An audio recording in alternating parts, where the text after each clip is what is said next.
The skill Summoning the Ancients allows you to summon creatures that lived about 4,000 years ago.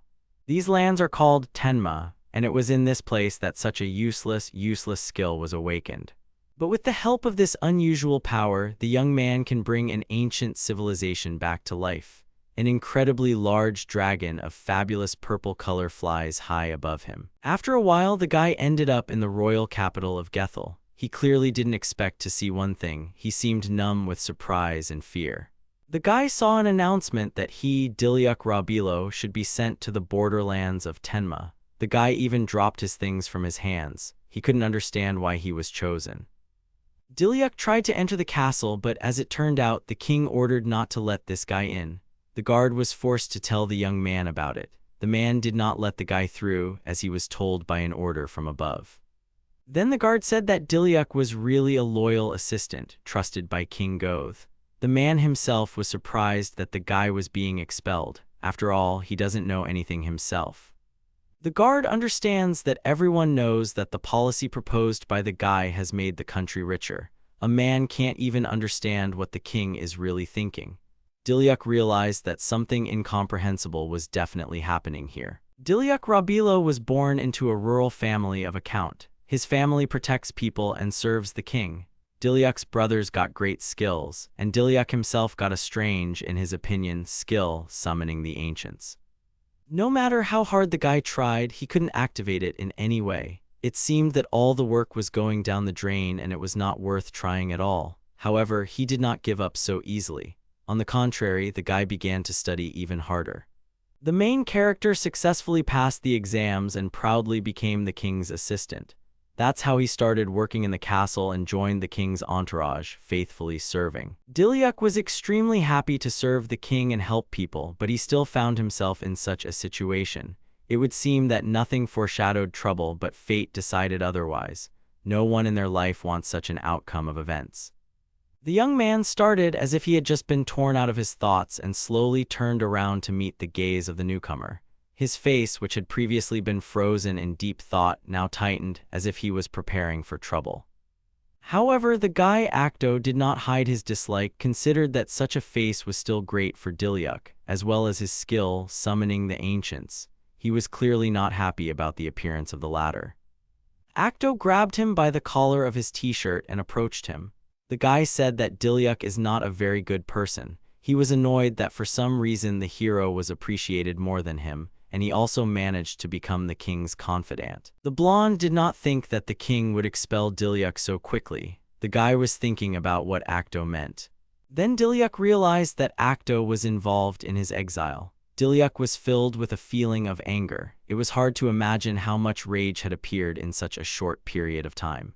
Actto said that he was just doing his job. He could not even imagine that an official like a guy would try to sweep the country for himself. This can be a problem. Dilyuk guessed that Actto had set up everything. The guy grinned and said that the punishment was very lenient because the king simply sent Dilyuk away, although he could have made a more serious and cruel sentence. Actto asked the guy to get lost, calling him a bad person. He proudly turned away from the guy he had left sitting on the ground in front of the castle gate, which Dilyuk was never allowed into. The guy asked me to take care of the country and not use it for selfish purposes. Unfortunately, this is all that Dilyuk can do for the country at the moment. Actto spitefully said that he should say this in his village. He considers Dilyuk worthless, and with such a skill he cannot be trusted with responsible work. Dilyuk understood this himself, but he still tried to do his job and work for the benefit of the country's population. Dilyuk went to the village. He wonders how it all came to this. The coachman announced that they would soon arrive in Tenma. The man's voice distracted him from his corrosive thoughts and forced him back to reality. The guy had heard that there were many races living in the borderlands of Tenma, and the government had no special power.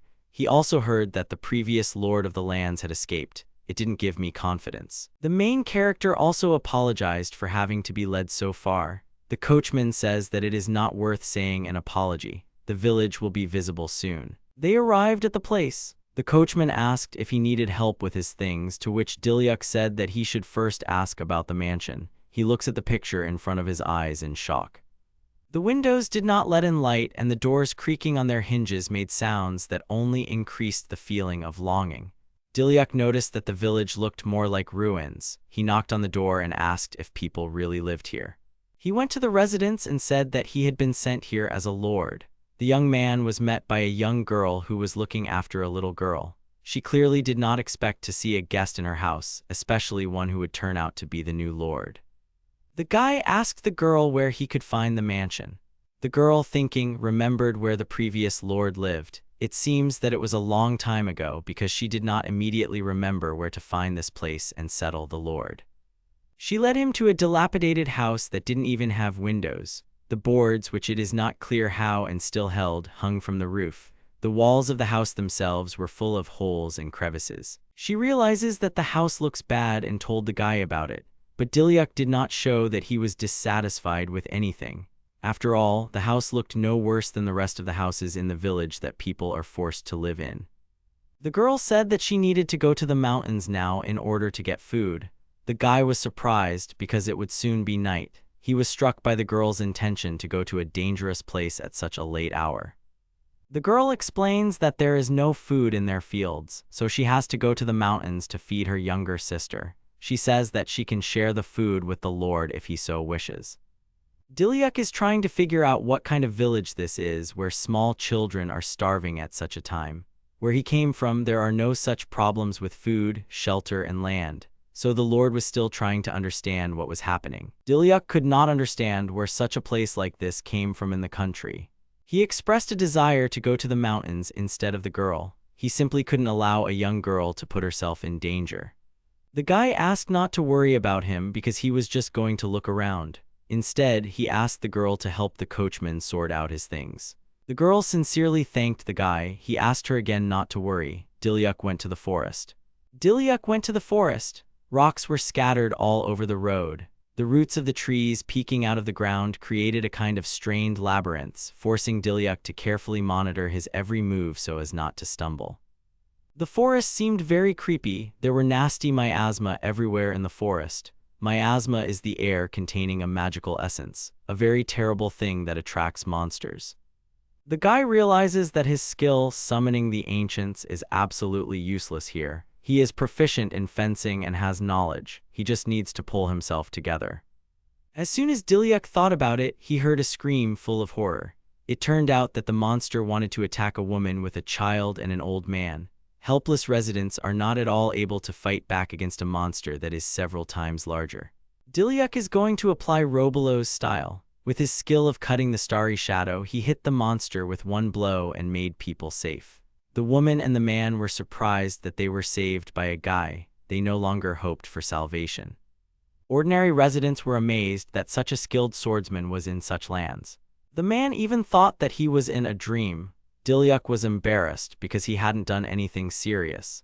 It seemed to him that such things should be done by anyone who is able to somehow protect those who are weaker than him. The monster was already disappearing into thin air. The guy thought that the monster was weak and it went to his advantage. Thanks to his skills, he was able to quickly and deftly finish it off with the least cost. Immediately, a growl sounded next to the guy. The guy looked up and saw something terrible. In front of him was a huge monster that seemed to be able to reach the clouds with its head. The guy shouted to the residents to get out of here immediately. The monster turned out to be a great serpent with a danger level of A. He was just an incredible size. The monster's mouth was slightly open and it seemed that it was about to attack. The monster, surprisingly not rare, but its size and strength were alarming. As it turned out, the residents of the guy did not obey and stayed in place. Fear seemed to paralyze the bodies and they could not move. The adults covered the child with their bodies and shouted that they were seeing such a huge snake for the first time. They had pinned their hopes on the swordsman. The snake immediately rushed at the village lord with its mouth open. He crashed into the guy with great force, and if he hadn't put the sword in front of him, then everything could have ended quite badly. The guy realized that he definitely couldn't handle it alone. No matter how hard he tries, it will still be unbearably hard for him to deal with such a monster alone. Even his swordsmanship skills would be powerless against a creature of this size. As soon as the snake struck with its tail, the guy realized that the scales of the monster are very strong. No matter how hard the guy tries, he still won't be able to break through this incredibly strong armor. Dilyuk urgently needs to come up with what he will do. The most important question at the moment is how the guy can save innocent residents. Dilyuk understands that he has no other purpose at all, otherwise his presence in this place does not matter at all.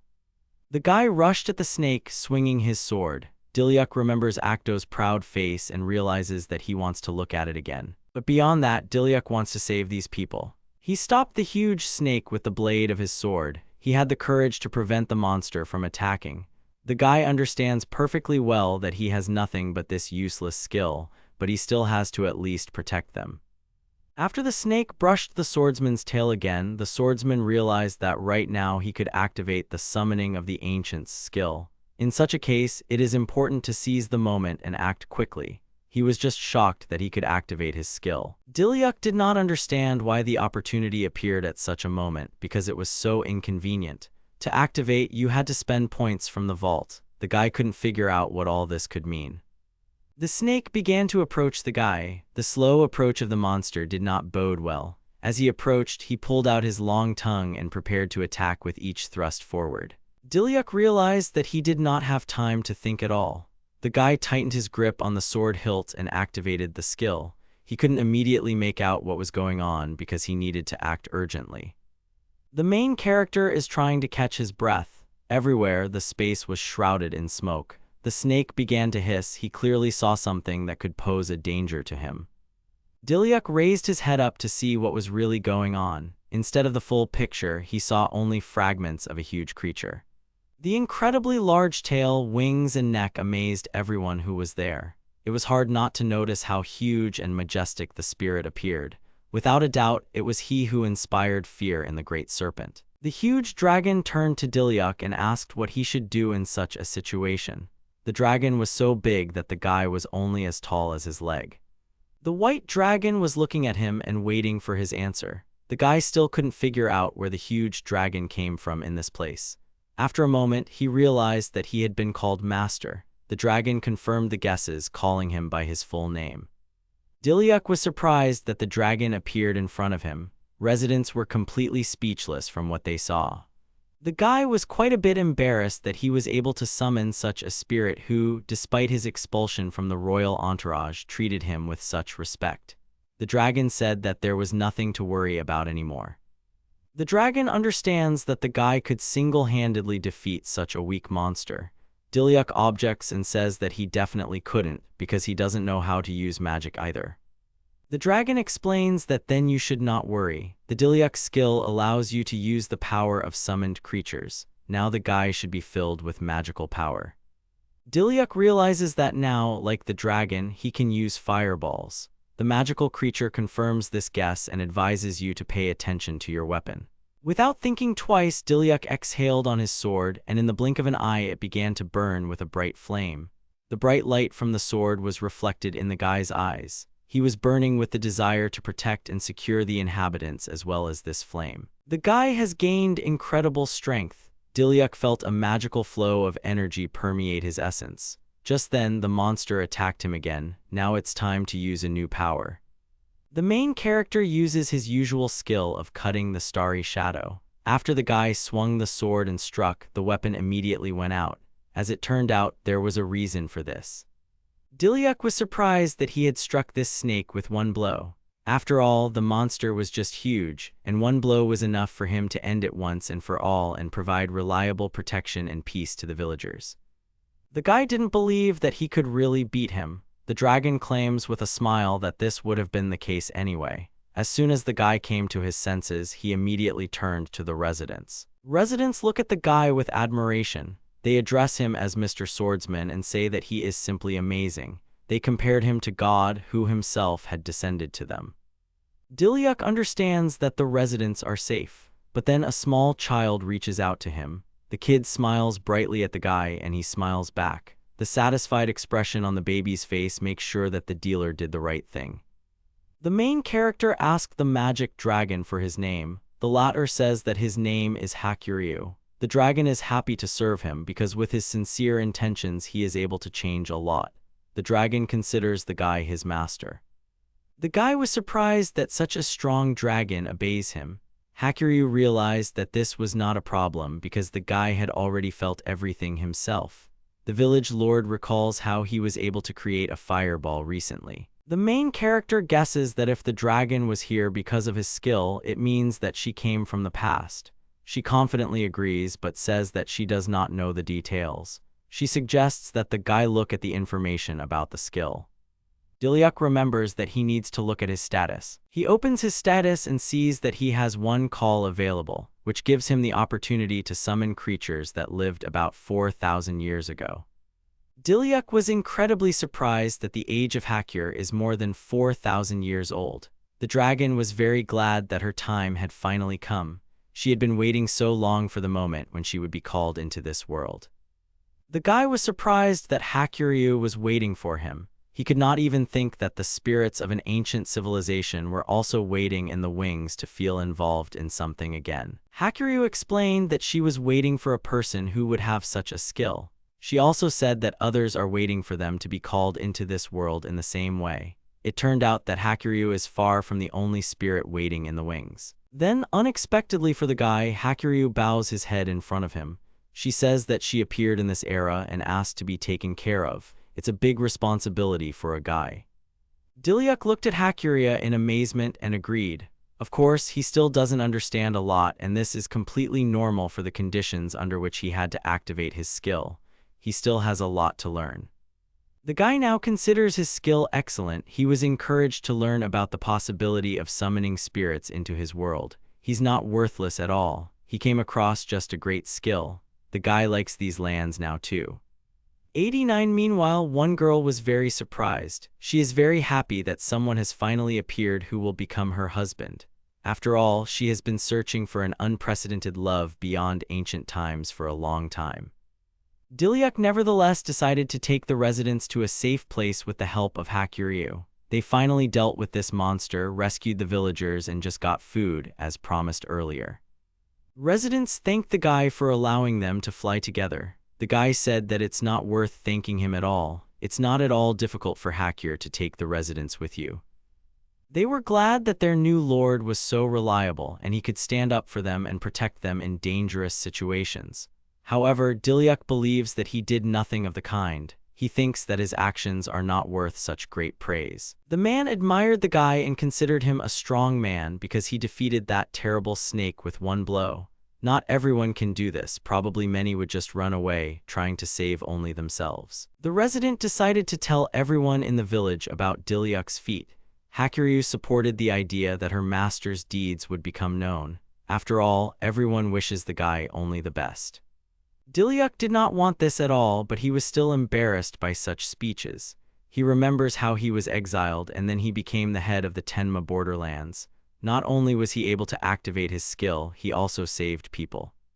The guy admits that the victory is not only his merit. He gives thanks to the dragon who gave her strength to the guy, because without her he would not have been able to defeat the monster. Hakuryu explains that Dilyuk can use her power. The main character still decided to check his status. He sees that his points have already accumulated and there is an opportunity to summon another creature. Dilyuk will be able to summon others if he accumulates even more points. He wondered how he could do it. After all, there are still many things he needs to understand. Many aspects remained unsolved, and for the rest of his life he should learn much more about the skill. After all the guy knows now is that he can summon spirits who lived 4,000 years ago. It seems that this is a very impressive skill, but you need to use it very carefully, knowing the rules. The man, upon hearing this, explained that nothing is known about this period. A woman with a child explained that this period is called the era of a vanished civilization, and even in the capital's books there are no records about it at all. She also added that this era is also called legendary. It was funny to see that this era, about which so little is known, is highly appreciated and praised, but the guy was even more interested in it. Dilyuk was inspired. He wondered what the times were like back then. Who knows, but it is quite possible that there were such technologies that a modern person could not even dream of. While they were talking, Hakuryu brought everyone to Tenma. Now the residents are going to walk around the village. Dilyuk, after landing, sincerely thanked Hakuryu because she helped them a lot. The dragon, closing her eyes, explained that it was the duty of the spirits to help their master. Dilyuk began to worry that the residents would be afraid if they saw Hakuryu. the dragon explained that this is not worth worrying about at all. As it turned out, souls that do not have a human appearance can take on a different image. In addition, glasses are not required to summon a spirit that has already been summoned once. Hakuryu will immediately appear at the call of his master.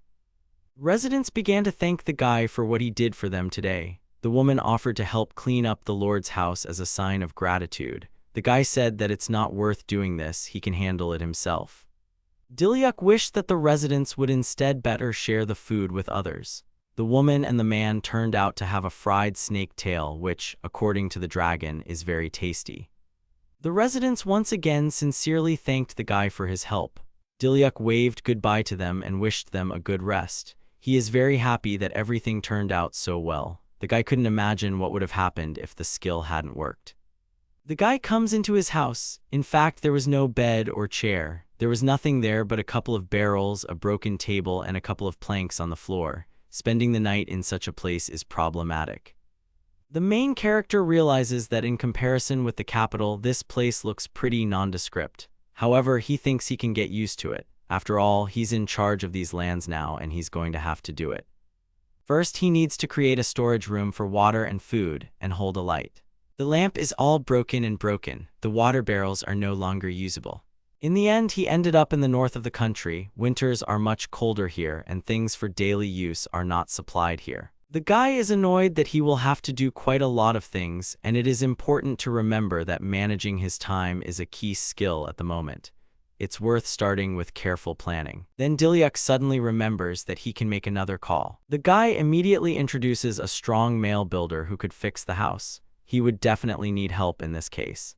This decision seemed to be the right one, and the guy immediately called up his status, with which he could try to summon the spirit. As it turned out, experience points are quite enough for this case. The guy activates the ancient summoning skill. He turns to the ancient spirit and asks him to go through time and stick in front of him. Last time, because of the battle, the guy couldn't see what his skill really was.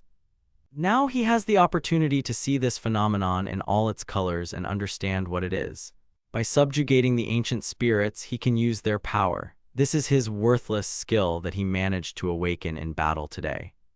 Suddenly, an unexpected flash appears, emitting an unknown light. The guy wonders what kind of spirit he will summon this time. He is filled with interest because every call of the spirit turns out to be an unusual lottery. The flash gradually disappears and a girl appears in its place. She gets up slowly, as if waking up from a long sleep. Her silhouette is still difficult to see because of the haze and dust left after the flash. Soon, the smoke will settle after using the skill, and the guy will finally have the opportunity to see who he called this time. And so, when the smoke cleared, the girl stood up to her full height and said that she had responded to the call of her master. There was no doubt that this was indeed the spirit that Dilyuk had summoned with his skill. The girl curtsied and introduced herself as Cindy Keen. Cindy, dressed in a cute dress and raincoat, is very glad to meet you. The girl was full of joy. She thanks the guy with a sincere smile on her face and for calling her. Cindy has been waiting for this day for a very long time. Like Hakuryu, who was called up earlier in the battle, the girl was waiting for that very moment. The guy was a little embarrassed. Dilyuk gave the girl's full name and she immediately pouted. She reproached Dilyuk for calling her anything but cute. She asks to be called Si-chan, but it is unlikely that the guy will call her that. Then Cindy apologized. In fact, she is very happy to finally meet a guy. She is ready to fulfill absolutely any request, and the guy can ask for anything. Dilyuk felt rather awkward. After all, he really wanted to fix the house, and asking for such a girl is also not very good. He was raised like that by his parents, he just can't afford it. Cindy was pleasantly surprised that the guy was worried about her. Now she considers Dilyuk to be a real gentleman. She was definitely not mistaken about him. Now the girl is firmly confident in her master. And then the girl declared that she was well versed in alchemy, which the guy had never heard of. As it turned out, no one has ever done this in the modern guy's world. Seeing Dilyuk's amazement and the fact that he apparently does not know and has never heard of it, Cindy decides to show everything clearly. The girl summons a magic circle and uses an alchemical transformation. All the boards in the house flew in one magical stream. From the outside, it seemed that it was better not to disrupt such a flow. In a moment, all the walls were bare, the table was perfect, and everything else sparkled like new. As a result, the decoration of the house turned out to be at a high level, as if the house had only recently been built and handed over to the owner. The girl was waiting for the evaluation of her work. Dilyuk was in shock and couldn't even say a word in response. He asked what had just happened. The guy himself could not give a conscious answer to his question. The girl laughed quite a bit and said that using magic, Cindy had collected the trees lying nearby. Now the guy has learned the concept of alchemy, he considered it ancient magic. Cindy hesitated quite a bit when she heard about ancient magic. She considered alchemy to be the future and thought about what it was in the present era. Then Cindy reminded Dilyuk that now he can also use alchemy. After all, her skill has now been passed on to the guy, and this, in turn, allows you to create items on exactly the same principle. The guy invoked his status and saw that he, giving an equal amount of energy, could also create various objects. In fact, Dilyuk does not fully understand all the features of his skill yet. Dilyuk decides to try to use the ability of alchemical transformation, and a new lamp appeared right in front of the guy. It seems that he was able to figure out the workings of Cindy's skill. This can be very useful in the household. The guy couldn't believe that he had really succeeded. Cindy was glad that her master was so good at creating an item the first time. She was filled with pride for such a skilled guy. Dilyuk felt his magical energy become less, but this way he will be able to create many things. He feels that now he can bring even more benefits to the village. Cindy also wanted to help, and the things that were broken were immediately serviceable and ready for use. She handled them very quickly in just a couple of moments. The guy admitted that they could use another lamp and entrusted it to Cindy. Now he can trust her as much as Hakyuru. Dilyuk is sure that the spirits are devoted to him.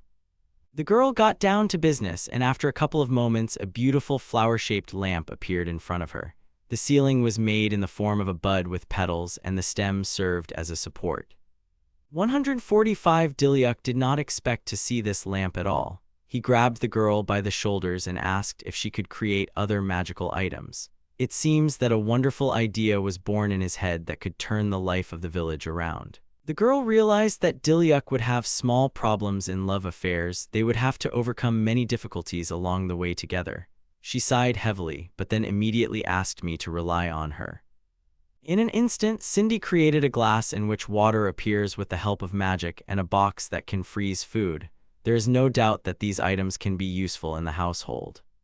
The guy had never seen anything like it. A similar lamp too, because in the current era there is absolutely nothing that could emit so much light. Lamps in cities can illuminate a maximum of a bed. The girl was surprised by this news. She noticed that the previous lamp did not use magic, and the lamps of her civilization were turned on only with its help. It seems that this is the most important and significant difference. Other magical items were also commonplace 4,000 years ago. We can safely say that the difference in quality was simply enormous. It could be seen by the same lamp. Dilyuk was very surprised at what kind of civilization there was so long ago. He realized that its inhabitants surpassed the present in everything. It would be interesting to know what led to such significant changes that led to failure. The guy understands that with such a technique it is possible to improve the lives of the inhabitants of Tenma. Moreover, with such a technique it will be possible to recreate an ancient civilization, the very civilization about which there is absolutely no information. It takes the guy's breath away to realize that such a developed civilization, about which everyone knows so little, can be recreated. Then humanity will have the opportunity to get a lot of useful things. Cindy announced that she would do exactly as much as the guy asked. She is ready to spend her strength to help the guy because that's why she came to this world at the request of Dilyuk. The girl holds a magic lamp in her hands. Its rays brightly illuminate the features of the face. The skill has chosen this particular guy, and a lot of spirits are looking forward to him. Of course, this is still far from the limit, and the guys will have a lot more new information and experience. Cindy, with her usual attentiveness and care, decides to cheer up Dilyuk and says that he will definitely succeed because he still has everything ahead of him. She believes that this is just the beginning of their new path. The girl hands the lamp to Dilyuk. The guy was expelled and he arrived at this place. Dilyuk activated the skill and acquired a new target. Now it's a turning point for him. A lot depends on him now, the villagers are hoping for him and the guy must justify these hopes. The guy still decided to ask what the phrase, "everything is ahead," means. Cindy was surprised that they didn't say that anymore. The girl felt rather awkward, although she just simply wanted to be on the same wavelength with the guy. Dilyuk smiled and said that he liked this phrase. Now he is sure that he and Cindy still have everything ahead of them. The guy now fully understood the meaning of this phrase and applied it. The guy wants to get better, revive an ancient civilization, and create a new one. His desires are becoming more and more serious. Most likely, this will become his new goal. Now the guy's desire to make Tenma's people happy becomes a clear goal. He intends to improve people's lives because he now has all the opportunities to do so. Moreover, the villagers are always ready to support their lords. Dilyuk holds out his hand to Cindy and asks her to take care of him. The girl confidently agrees with a smile and holds out her hand in return. Now they both understand the responsibility they have placed on each other. The guys are going to walk this path together. Sydney shakes hands with the guy and says that she will always be there for him. It's about what she's been waiting for so long. This moment has finally arrived. Then the guy remembers that they need another bed. Sydney was outraged because she thought that one bed would be enough for them. Here the girl again faces the difficulty of getting closer to the guy. While they were arguing, it was already evening. Two bandits were watching the guys from the forest near the house who were clearly up to something. The appearance of bandits never bodes well. The new lord needs to be on his guard. The morning has come, the weather is just great outside. Cindy, with a frying pan in her hand, wishes good morning to Dilyuk. She obviously got up much earlier than the guy. The guy noticed that the girl got up quite early. Cindy explained this by saying that she tries to be useful after the draft. She really wanted to cook breakfast and wait for the guy. She even created kitchen utensils with the help of alchemy. However, they don't have any food at all. The girl was very disappointed with this because she wanted to please her master and did literally everything for this. But all she needed was some breakfast food. Cindy was upset that she couldn't create food with alchemy and she wanted to feed her master. The guy is glad that she was worried about him, but he thought that there was not such a serious reason to be upset. Dilyuk began to think that they should get food first. To do this, you need to look at the fields in the village. As a rule, residential settlements simply need to have fields with crops from where people could consistently receive food. Today, for breakfast, the guys have to eat the fried tail of a snake. Cindy wasn't sure if it was delicious. However, they had no choice. Moreover, Hakuryu used to say that it was quite tasty. The guys went to look at the fields. It took Cindy a moment to realize that this was Tenma village. Everything was in the same condition as when he arrived. The fields needed water and there were very few crops. It is clear that there are not enough workers. An old man noticed the people passing by. He called out to the Lord and sincerely thanked him for yesterday's rescue. The old man was proud that they had such a reliable and brave lord. They were lucky to meet again today. The guy guessed that the man was working in the field today. He confirmed and said that he still decided to avoid the forest as much as possible and first take up the weeds. The old man realized that not everything can be as safe as working in the field. As it turned out, there are a lot of weeds in the field, and there are not enough workers' hands. The old man noticed that a young girl was standing next to Dilyuk and asked who it was. After all, the old man had not seen this girl before, and he was interested to find out where she came from. Dilyuk remembered that he had not introduced the girl yet. Cindy shouted forward and said that she was the future wife of the Lord. The guy refused this and explained that he had summoned her as well as the dragon. Now Cindy is his new companion. Cindy told me that her new skill is alchemy. The old man realized that nowadays there are no such skills at all. Alchemy sounds like something magical. The man is not yet aware of everything that is happening. Cindy is going to show everything clearly this time instead of explaining. She summons an alchemical machine and uses the transformation to extract a scythe. This subject will certainly be very useful in your work. The man was surprised by how quickly the girl created the tool. It took her a couple of seconds to do everything. She wants to be useful to the Lord and the people of Tenma. Cindy handed it to the man and said that she would help other people for the sake of her master's dream. The girl's intentions were visible through and through. She really sincerely wanted to help everyone in the village. The girl explained that this tool uses magic and the man needs to test it. The usage is quite simple, and it is not difficult for even a child to figure it out. The old man made a couple of movements with his scythe. He was delighted that this tool even cuts thick roots. It's the first time he's seen something like this. One could immediately understand that this would make it much easier to work in the fields. Cindy explained that if a man presses a button, the tool will become both a hoe and a plow. The man explained that such a thing could help everyone in the village. Of course, he is very glad that now the work will be easier. The guy praised Cindy. Dilyuk asks to do the same thing for him. He wants to give these things to the residents. The guy appreciated the girl's product. No one had any doubts that this thing would be useful. The girl confidently agrees, but in order to transform a lot of metal, there is one trick. It would seem that everything was going very smoothly, but the guys almost forgot about the most important condition of alchemical transformation. Cindy reminds us that alchemy is an equivalent exchange. Metal, which will become a rural tool, attracts magic to itself, changes, taking a specific form. The girl, snuggling closer to Dilyuk, explains that only magic tools made entirely are attracted to each other. It is quite understandable, and it was not difficult to figure it out for ourselves. However, the guy took all this too literally and still decided to write such a thing down in his notebook, citing a magnet and iron as an example. Dilyuk believes that he simply cannot miss a single important detail that can somehow help. The guy uses an alchemical transformation and creates exactly the same item. He got an absolute copy of the object that the girl created. This is not surprising because they now have the same skill. He hands it to Cindy and she says that this item is simply magnificent. However, this subject was studying a strange sound and a magical glow around laughing. As it turned out, the guy was able to accumulate 200 points. This means that the dealer can replenish them by helping with the household.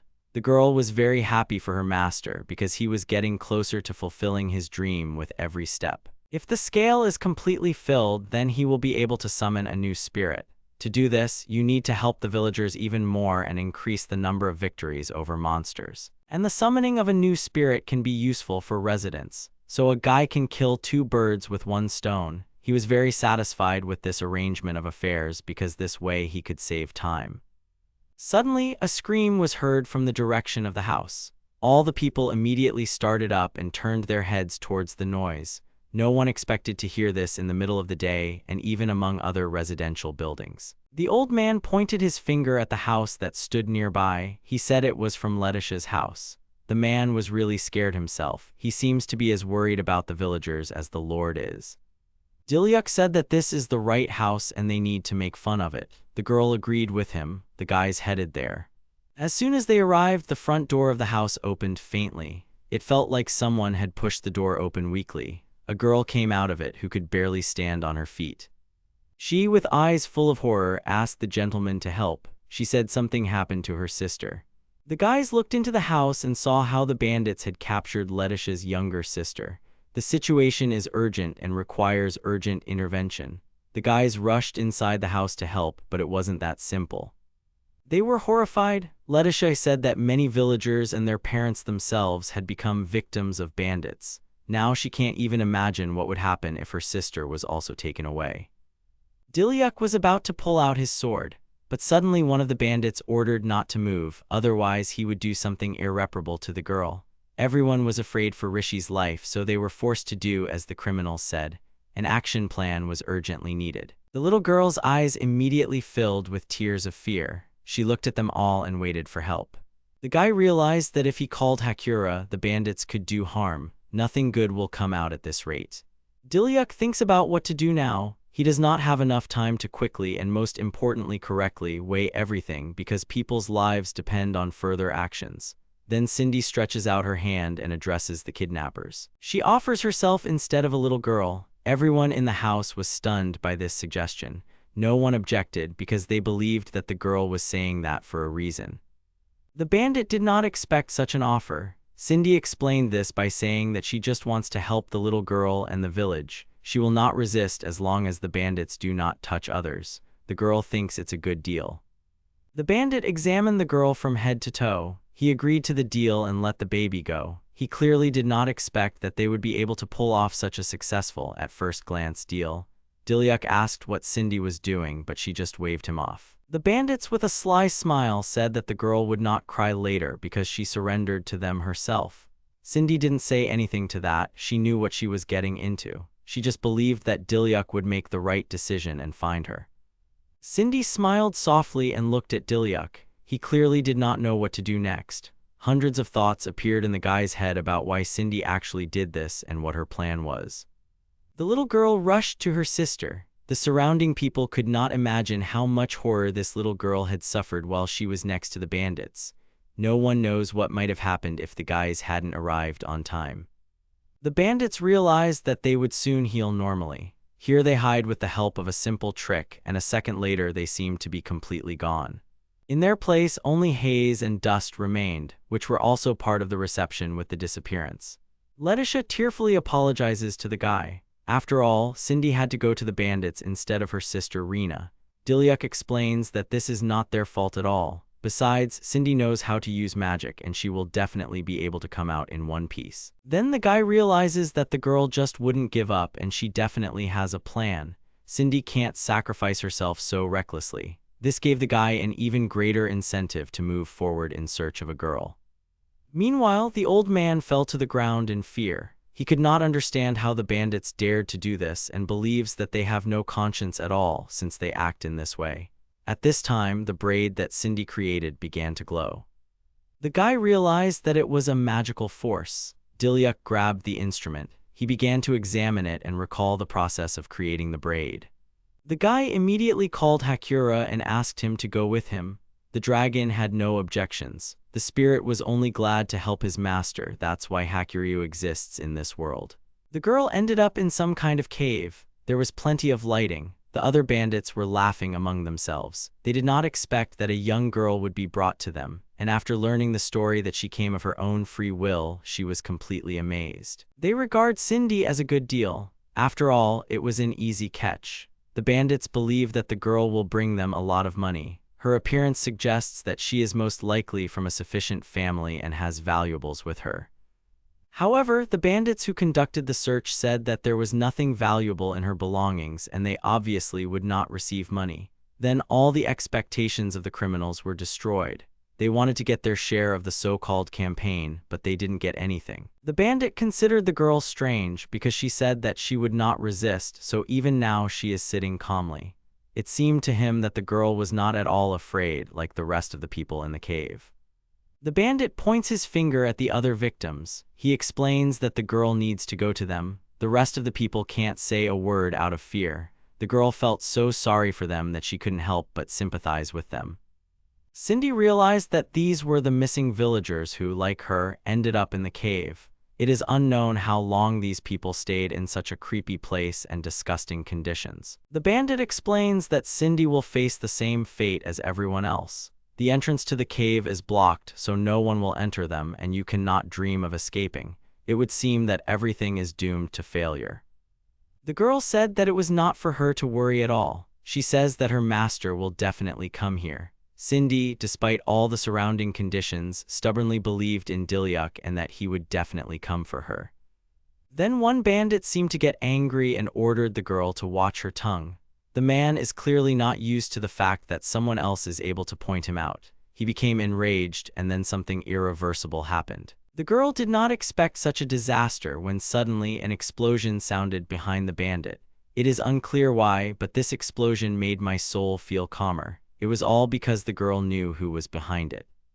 The bandit turned around and angrily asked what kind of sound it was just now. None of the criminals expected that someone would find and destroy their secret place. They were furious about it.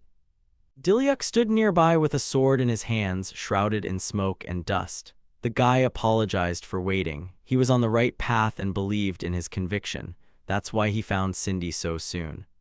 The bandits couldn't figure out how Dilyuk knew about their place. However, this no longer played any role, because now there will be a battle for the right to life of those people who ended up in the cave through the fault of criminals. Dilyuk explained that Cindy had told him her location by attracting magical energy. It was just a great idea to find each other if necessary. The magical objects created by Dilyuk and Cindy attract. Cindy praises Dilyuk with a smile. She believed in him. She didn't even have to explain anything to the guy to find her. She was confident that Dilyuk could handle it. The bandits started up and considered it a problem. One of them says not to worry. It seems that the bandits did not use all their cunning tricks and were ready to demonstrate some more tricks. Despite the fact that the guy found this place, the bandit can also use magic. It wasn't that simple. Bandit began using a skill that they assumed could help defeat the swordsman. Dilyuk was never embarrassed by such news and began to attack. He approached the man with lightning speed, which did not go unnoticed by the bandit. He certainly did not expect such a trick from the guy and was immediately amazed. The guy immediately used his star shadow cutting skill and defeated the first bandit. It didn't take him the slightest effort to defeat the first bandit. It was a pretty good start to the fight for the lives of Cindy and the residents. The second bandit began to wonder in horror who the guy was. At this time, Dilyuk was already behind him and was preparing to strike. The criminal didn't even have to guess. After a couple of moments, he personally became convinced of the guy's skill. Thus, all the bandits were hit and neutralized. Dilyuk sincerely thanked Cindy because it was thanks to her that the guy was able to find this place. It was just a flawless plan that, for the most part, was built on trust. After that, the hostages exclaimed joyfully because now they are saved. They couldn't even believe in such a miracle. They thought that something incredibly terrible was going to happen to their lives, but the trouble was over. The guy was surprised at how many residents were hit by bandits. It is not surprising that the village is in such a state. After all, bandits very often roam these lands in search of a catch. Dilyuk and Cindy quickly began to remove handcuffs from people. Thus, they again gave them the very freedom that the criminals had taken away from them. The guys couldn't imagine how much they mean to all these people right now.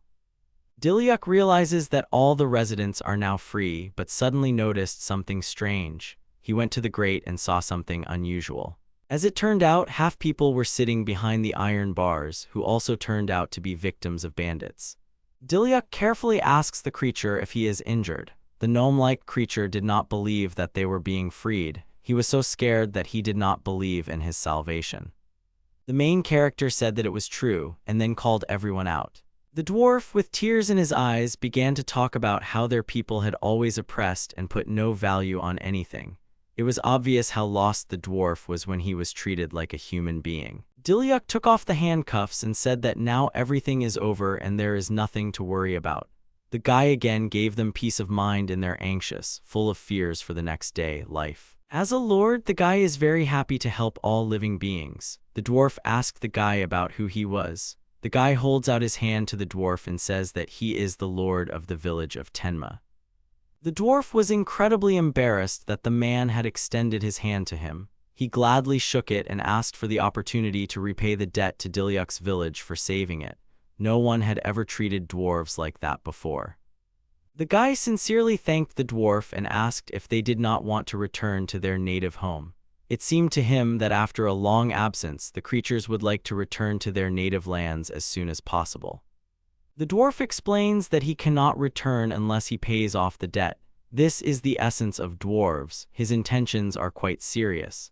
Another creature approaches the guy and expresses a desire to also thank the guy for saving him. The guy who looks like a bear also wants to repay the rescue, but he is disappointed that people are afraid of their appearance. They are much larger than ordinary people, not to mention the fur and bear ears on their heads. But then the people who had been in the cave for a long time came up and said that all the people and creatures in the cave had become closer. So those present want to convince the rest of the residents that the creatures are not worth being afraid of at all. Dilyuk was very glad that everything turned out that way. He believed that the people of Tenma would be happy to see absolutely everyone. Although Dilyuk came to this village quite recently, he is definitely confident in his words. Everyone was very happy. Dilyuk suggested that everyone go to the village. Hakuryu helped everyone get home. The summoned spirits and Dilyuk were convinced that Cindy was doing well. The girl showed just great wit and trust in the Lord. Then Letitia and Rena ran to them. They were calling for their mom and dad. A woman and a man stood in front of Letitia and Rena. They were incredibly happy to see their daughters safe and sound, after which they apologized to them. Parents hugged their children. Letitia said that all the villagers had returned. She asked Cindy how she could be thanked for such help.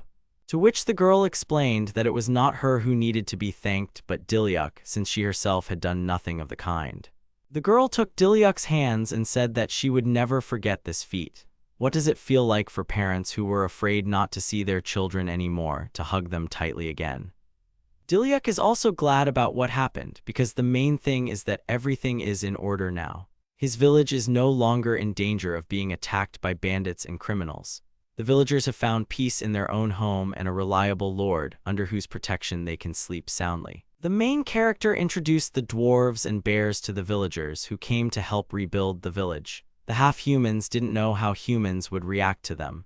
After all, for many years they were rejected and could not be recognized. All the villagers looked at the new guests with surprise. The dwarves and bears were afraid because they did not know how people would receive them. This is not surprising because for so many years they were forced to cope and live in the shadows, away from human eyes. Letitia was the first to come forward to the guests. Everyone watched it in silence. No one said anything because they were thinking about their own things. She spread her arms and sincerely thanked the dwarves and bears for supporting her parents. The girl appreciated the significant contribution of the people who found themselves in the cave. The bears were surprised that people were not afraid of them. The girl said that this was not the case at all. She believes that everyone is friends now because of their shared grief. The girl is right in some ways because the common grief has made the people of the village friendlier. The villagers gladly supported the girl's words. They added and said that they would feel much safer if the dwarves and bears stayed with them. After so many years, they finally accepted them. The dwarves and bears were touched by the people's reaction to their presence. It feels like my soul has become much warmer than before. Cindy and Dilyuk were also happy with everything. The dwarves approached the guy and said that the village was really good, just as Dilyuk had said. No one expected to see such a friendly village, but everything turned out even better than expected.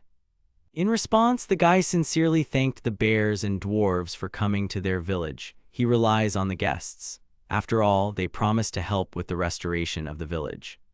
The dwarves intend to work hard because they build houses well. The bears also expressed their desire to help, and all the people in the village cheered up when they heard these words. Dilyuk expressed his sincere gratitude to everyone. Well, this was the first step towards the dream of a happy life in Tenma. The guy wants well-being for all the villagers and confidently goes towards this goal. The city has quite a lively and energetic atmosphere. Everyone is going about their business. Cindy and Dilyuk received an excellent award. Their efforts were not in vain. On top of that, they also rescued the missing villagers. Dilyuk suggested that the police themselves did not know what to do. Cindy noticed that the police officers were confused when they brought the bandits. The guys captured the kidnappers. Several days have passed since that moment, and to get a reward from the police, Cindy and Dilyuk arrived in the nearest city. The kidnappers committed many criminal acts that should be punished by law. It turned out that not only in Tenma, but also in this city, people felt relieved. The guys looked around, watched the people for a bit, and noticed how busy the city was. Cindy compared it to being in an ancient city. Dilyuk asked if the cities in the past did not differ from the current ones. The girl explained that in the past they were more developed. Before that, it was possible to get along only by remembering the magical objects created in alchemy. The guys admitted that the city they are in is also quite good, but the technologies of the past still do not leave anyone indifferent. Cindy hugs Dilyuk by the hand and says that she will consider the best city to be the one where she can walk with her master. The girl beamed all over. She thought that she and Dilyuk had flown to Hakuria in the city for a date. The guy dispelled all the girl's dreams and said that he had an important task for today.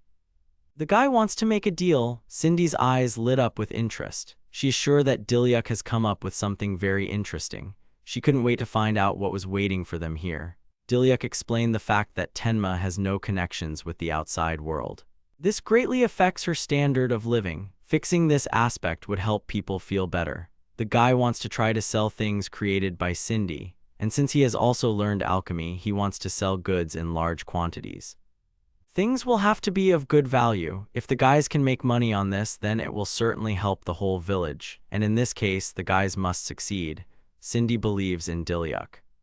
The guys also arrived at the Maple Chamber of Commerce. According to rumors, this ward is the best in the country. Cindy and Dilyuk enter the store. In response to the greeting, the man who was sitting at the table said that he had not seen them before. The man asked to speak briefly. He asked why the guys had come. Dilyuk immediately saw what the country's main trading company looked like. He said that he wanted to sell the product. The merchant asked what kind of goods the young man had brought, and when he found out that these were everyday utensils, he said that he was not interested in junk. Most likely, he would be interested in looking at unusual goods for a good sum. Dilyuk put a bag of items on the table and asked to take a look first. The guy is firmly convinced that he will not be intimidated at all, and then the man drew attention to the guy and his product. The merchant noticed the pressure with which the guy was offering his product and still decided to take a look at what was offered. The guy put all the utensils in front of him. The man carefully examined the 2 glasses and the lamp with a magnifying glass. He saw that these items were quite rare.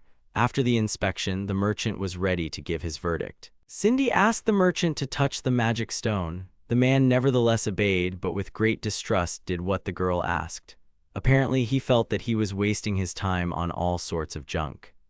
As soon as the finger touched the magic stone, water appeared in the glass. The merchant was incredibly surprised at how it happened. He could not have imagined that such a thing was even possible. I immediately asked the arrivals about how the water appeared in the glass by itself. The girl explained that because of the magic accumulated in the stone, water is transformed. You can create 1 glass of water per hour. Moreover, it is drinkable. The instructions turned out to be terribly simple. You can remember it just like that without writing it down. Cindy walked over to the lamp and showed me how to turn it on. The lamp immediately lit up right in front of their eyes. The merchant was stunned because he had never seen such a thing. He said it was very bright. The man is going to buy all the goods from the guys. He gives 100,000 rubles for each item for a lamp and a glass, and initially wanted to give 50,000 for a glass, but then changed his mind. The guy is incredibly happy because it's even more than he imagined. Depending on the position, the amount may be equivalent to a monthly report. This is far from a small amount of money, given the current state of the village. The guy gives a thumbs up and Cindy confidently agrees, nodding her head. She is completely satisfied that Dilyuk was able to come up with such a plan and make a deal with the most famous trading store in the country. The merchant is going to sign a contract as soon as possible. Twirling a fountain pen in his hand, he asks the guy's name. A man can't wait to receive such an unusual product. He can't wait to make a deal. The Lord of Tenma village remembers that he didn't even introduce himself. He gives his full name. As soon as the merchant heard the guy's last name, fear gripped his face. He definitely did not expect that he would hear this name himself. His voice trembled and he bowed his head. The merchant thought he had been very rude. He didn't know that the guy was a Dilyuk Robolo. He did not think that the Lord would come directly to his shop. The guy asked me not to worry so much. The main character explains that he is now just the head of a small village. After all, the guy is not currently serving the king and his name belongs only to a skilled swordsman and the lord of the village. Dilyuk explained that he had a request. He needs the caravans to make their way to Tenma and there they will make purchases directly. It would make life much easier for those who live in Tenma. People would get incredible opportunities. The merchant strained quite a bit because the village is far enough away. It will be difficult to pull this off, even though the master asks him to. No matter how much a man wants to make a deal, it will be difficult to fulfill Dilyuk's request. The guy understands that the location of the village is very inconvenient. You also need to take into account the costs and risks. There are all kinds of dangers on the way to the village. A merchant cannot take such risks for the sake of unusual goods. The main character decides to say one thing. He says that there are a lot of lands. If you think ahead, then trading will have many opportunities. In addition, magic items are created in Tenma, and if purchases are made directly, the merchant will not need a pass. The guy suggested that it would be beneficial for both sides. The merchant looks at the guy incredulously. He recalls the rumors that terrible things are happening there. Of course, not everyone will send their subordinates to defeat for the sake of goods. The guy provides a document that confirms that this is now over once and for all. The document turned out to be a letter of thanks from the police, which stated that the lands in the vicinity of the village were now completely safe. The merchant was surprised that the guys managed to get rid of the kidnappers. The man exhaled. He agreed to send his group to the village next time. Still, he agreed for the sake of a successful deal. The merchant holds out his hand to the guy. He will be waiting for him to return to the merchant's shop. Dilyuk shakes hands and says that this is a great deal. Both sides were satisfied. The merchant will get his goods and the guy will get new opportunities for Tenma. The guys went to their village. It seems that they have achieved their goal, and this means that they did not fly to the city in vain. The guy sincerely thanked the dragon. Hakuryu, as always, provides incomparably assistance in moving. Dilyuk realized that now the village has a source of income. It will make life much easier, and he is determined to make the village a better place. Villagers, along with dwarves and bears, looked at the dragon flying through the sky. The bears were the first to meet the guy in the village. They sincerely thanked the guy for his work. The guy waved back and noticed that the guys had already built a house. He was surprised at how quickly such a house could be built. The dwarf was embarrassed and said that it was just an ordinary shack. He did not expect his work to be so highly appreciated, and he could not accept the praise so immediately. Dilyuk looked at the house, which was simply sparkling with novelty. He definitely wouldn't say it was an ordinary shack. There was not a single crack or hole on it. All the boards were intact. In fact, the dwarf really wanted the gentleman to be pleased and smiled back. It was the dwarves who managed to impress themselves as great craftsmen. It is quite difficult to find such professionals. The bear is determined not to lose to criminals anymore. After all, when they work, they also train. The bear took a log and began to show how they did their training. The villagers smiled and noted that the dwarves and bears are very reliable. The main character noticed that people worked together with the guests. However, they said that they were simply helping. The villagers admitted that although they used to be afraid of the beast people, now they rely on them. The residents were convinced that the intentions of the dwarves and bears are absolutely sincere and they can be trusted. The bear was touched by such words. He doesn't have enough words to thank Dilyuk. The lord of the village gave the bears and dwarves something they had never had. It seems that now people will rely on the new villagers. The guy thanks the bears in return. The situation in the village has revived, but the guy understands that something needs to be done with the fields. This is a very important resource that will supply the village with food and allow you to leave supplies for the cold season. Letitia meets Dilyuk with a jug in her hands. She smiles sweetly at him. She comes up, waters the fields with a jug, then turns around and leaves. Dilyuk asked her about the water, to which the girl explains that she draws water from a nearby stream. The guy was surprised that the girl was constantly running back and forth. Cindy noticed that you can't do much with a jug.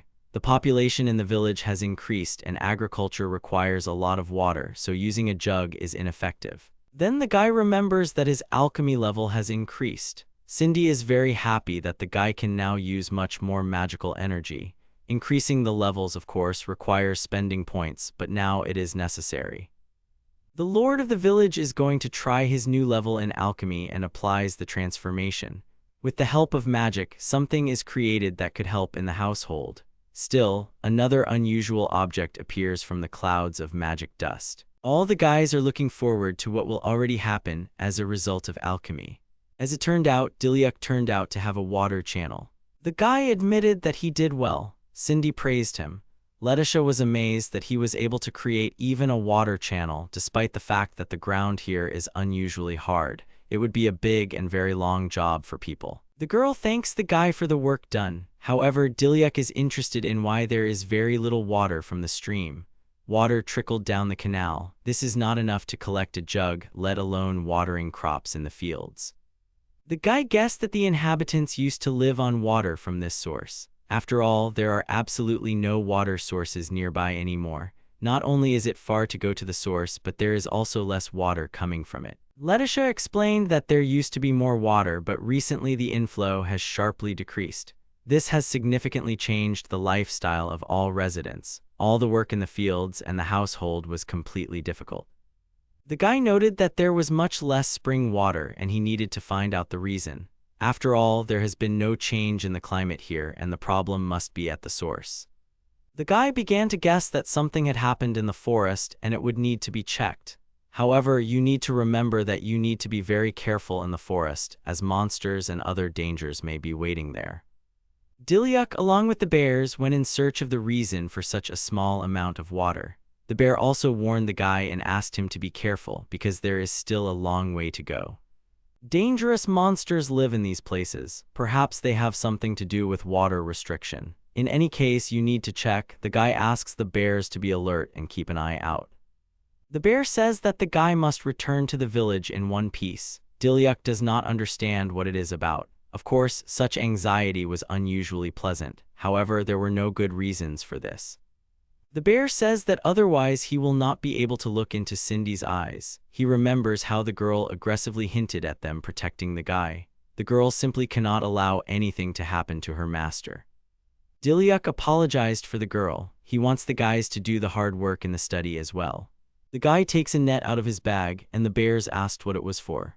Dilyuk began to explain that this net was made for catching wild boars. Weights made of magic stones are attached to it in the corners. This device is quite simple to manufacture and use. It will definitely be useful in various campaigns. When the prey gets into this net, the trap will close. If a person gets into the network, then you just need to touch me to get free. This is an automatic security capture network. They said it was a great idea and started installing it all faster. They were glad that their food extraction would be easier now and admired how smart the Lord was. Dilyuk believes that if it is possible to get at least a little food in this way, then residents will not have to go to the mountains. This way they will be able to help the residents even more. The guy and the bears began to walk on. The further they go, the more miasma spreads in the forest. The road in the forest is becoming more dangerous. They need to be extremely careful because no one knows who may meet on the way. The bear had a request to the village lord. A bear with a serious expression on his face asks the guy to provide them with a battle with monsters if it appears. In fact, it was clear that he was confident in his intentions and desires. The man admits that they are noticeably stronger than humans, but even so they were captured by bandits. At first, it may even seem that the bears were upset about this. After all, they became vulnerable with their strength anyway. In the end, the guy saved them, and the bears would really like to show him their true strength. It seems that they have just the same enormous reserve of this power, which they so want to demonstrate to the lord of the village. Dilyuk agreed, but as a lord, he can't stand by and watch his people put themselves in danger. He asked the bear if the lord could guide them during the battle. The bears gladly agreed. Suddenly, a monster comes out from behind. His angry growl is creepy. The guy obviously didn't expect to hear this so soon. The monster was simply huge in size. Its appearance could easily inspire fear. They immediately became alert and assumed a fighting posture. As it turned out, the enemy turned out to be Cerberus. His huge and powerful body holds a massive neck with 3 heads. The mouths were open at each head. Drool dripped almost to the ground. Dilyuk gave instructions to surround the monster to begin with. One bear should stay with him. Everyone immediately took up combat positions and prepared to attack. Everyone was patiently waiting for the command from Dilyuk. Due to the fact that Cerberus has 3 heads, he has a great view. First, you need to disorient him in close combat. Dilyuk immediately guessed this and began to build battle tactics in accordance with this information. The bear clenches his paw into a fist and is about to show all the bearish rage. He immediately rushes at the monster and eliminates one of the heads. It was not difficult for him to deal with this because he had long wanted to show all his might. Dilyuk considered this a great way out, but you still can't lose your vigilance. The guy gives a command to one of the bears to throw a stone at the monster. The bear listened and did everything as the village lord said. As soon as the monster was partially neutralized, another bear jumped on it and struck it with a spear. He also showed all his might and strength and made the guy make sure of his loyalty and reliability. Thus, the monster was defeated. The bears think it's all thanks to the master. The lord runs to the bears and praises them with a smile, saying that they did a very good job. There is very little left to the water source. Everyone is determined to keep going in the same spirit. The guys reached the place. Dilyuk was amazed at the view they found. There really is a spring in the mountains. He was so big and beautiful that he was speechless at the sight of him. The water flowed down from the rocks straight into a large pond. The water was so clear that you could see the bottom of the pond. If all this water gets into the village, it would be very good. Here, it seems that the guy saw the cause of the problem, because of which the villagers were limited in water. It turned out that there is a huge stone that interferes with the flow of water. The bear decided to break this stone and asked to leave this task to him. It seemed that there was very little work to be done, but it turned out to be not so simple. As soon as the bear approached him with a shovel, the stone began to move and make strange noises. It turned out to be not a stone, but a stone golem. The monster began to gradually straighten up, and after a couple of minutes, he was already standing tall in front of people and bears. The creature was so huge that they had to wring their heads to examine it. Dilyuk gave the command to throw large stones at him. The bears didn't understand how this could help, but they continued to do as he said anyway. Immediately, large stones were thrown at the monsters. The bear noticed that this trick didn't work, but the guy convinced everyone that everything was fine. Dilyuk made me believe in him with these words. The guy's actions in the past had an impact on his credibility. Dilyuk pulls his sword out of its scabbard, makes a big leap, and applies the Robolo style. If you use that stone as a wedge, you can stop the monster. This idea is quite simple and does not require much intelligence, but the result will be excellent. You need to aim at just the same stone. The guy uses a fiery incision of the full moon, thereby depriving the monster of a leg. The golem's leg begins to part into a fine crumb so that it is impossible to see it. Large stones fell directly into the water. The guy understands that if the garbage continues to fall apart, it will fill the entire pond. Then they will not be able to free the source for the residents as they wanted before coming to the forest. Now we urgently need to come up with another plan of action. Dilyuk calls the dragon to his aid. He applies the Robolo style again, and then the crushing sword skill. The guy hits the monster right in the body, and it crumbles into small stones. The stones seem to disappear into thin air, leaving nothing behind. The bears opened their mouths in surprise. They definitely did not expect to see such a force. The guy stuck the blade of the knife into the stone that was left by the monster. This stone turned out to be an energy stone that helped the golem move. The guy picked it up. The bears began to praise the Lord with a smile. Dilyuk, in turn, sincerely thanked everyone else. As a result, the golem shattered into dust, and the problem of inaccessibility of the source was solved. Now residents will be able to use the water. The water should return to the village. The guys decided to return as soon as possible. They all really wanted to look at the happy faces of the residents. At this moment, the royal capital decides its business. Actto arrived to the king. The king looked at him with displeasure. Actto was also unhappy to see his majesty. The king hoped that the guy knew why he had invited him to his place. After all, it is unknown where it is customary for the king to explain the reason for such a meeting. The king wanted to talk about how the guy works. He immediately became worried because he realized that nothing good should be expected from the conversation. It seemed that thousands of thoughts had already flashed through Actto's mind about how he could get out of this. After losing his previous assistant, the king put him in this position, and what is his job? It is unacceptable for monsters to invade the castle. The guy who was being scolded silently watched and listened to what was being said to him. The knights who were trained by Dilyuk exterminated demons, and at that moment he was informed that Actto was standing there absolutely motionless while others pointed their swords at a huge monster that vaguely resembled a wolf. He is much worse than his previous assistant. The king was extremely angry and disappointed about this situation. He shouted at his assistant, hoping to convey to him all his distress. Actto's reputation in the castle couldn't be worse. Although he is the son of Duke Higgins, but such a thing is not allowed. He doesn't do any work at all, preferring booze and fun. He treats knights terribly and does not want to work for the good of the king at all. After all this, the king made a decision. He suspended Act Higgins from work for a whole month. He pronounced his sentence sitting on top of the throne in front of the guilty young man. The guy was shocked by such a long suspension and incredulously asked about the sentence period. His face was contorted with shock and despair. The king made this decision for a reason. He ordered the young man to change his attitude to work in the time allotted to him. The man on the throne looked no longer young. He had gray hair that hung down to his shoulders and a long beard that reached to his collarbones. The guy continued to bicker. Putting his hand on his heart, he tried to convince the king, saying that it was not his fault. But the king has had enough of this talk. He no longer wanted to listen to Actto's excuses at all. He stared at him steadily, and in his eyes there was only coldness towards his assistant. He said that now he had to leave the hall because it was very painful for him to look at him after everything that had happened. The guy was extremely annoyed, so much so that his face turned red. Clenching his teeth in anger, he clicked his tongue and asked for forgiveness, turned around, leaving the hall as he was asked.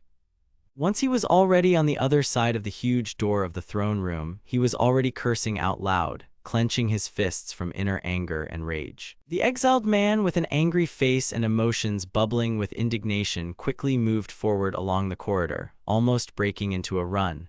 Other workers passing by turned after him with puzzled faces. He recalled how others told him that Mr. Dilyuk finished his business in the morning. They asked him to fill out the document as Mr. Dilyuk did.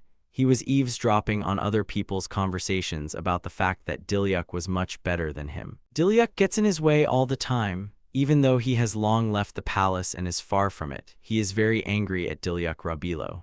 Moving further and further along the dark corridor all alone, he continued to insult Dilyuk, saying that he should expect him. The king sighed softly, looking up. There was a huge disappointment on his face. He had heard that Actto was also a talented person, but to think that he just stole Dilyuk's achievements using his position, the king could not even imagine such a thing. Compared to him, Dilyuk was great. The king even thought that there was someone who understood him. He recalled how, sitting next to the young man on the throne, they discussed important things and he felt comfortable with him. That's why he was so surprised to hear that he was planning an uprising. This couldn't be happening. This information seemed to knock the ground out from under the monarch's feet, causing him to petrify from shock. This information was brought to him by Higgins' son, and he could not ignore such a statement from such a high-ranking person. Under the pretext of demotion, the king pushed Dilyuk away. But in fact, deep in his heart, he had thoughts that if the uprising had really happened, if he hadn't thought about it, everything would have been different. The old king realized that at that moment he was just scared. Sitting on his throne in proud solitude, he put his wrinkled palm to his forehead, barely touching the crown on his head. Dilyuk had talent, popularity, and the ability to manage people. He had everything he needed. In other words, he had all the qualities of a real ruler, and if he had rebelled, many would have recognized him. Looking at the half-full glass in his hand, the old man begged for forgiveness, calling himself a weak king, but the one to whom this apology was dedicated could not hear it in any way. He understood that expelling Dilyuk was his mistake and his cowardice. At the same time, in another place, it was a clear day outside and the sun was shining on the wooden roof of the house. A small child was looking at a glass of water in his hand, saying that there was a lot of water and could she really drink so much. The children's eyes were full of admiration for something so ordinary and simple. Approaching the young man, the girl, smiling brightly, thanked Dilyuk and he happily nodded to her. She can drink this water as much as she wants. Now they had more than enough of it.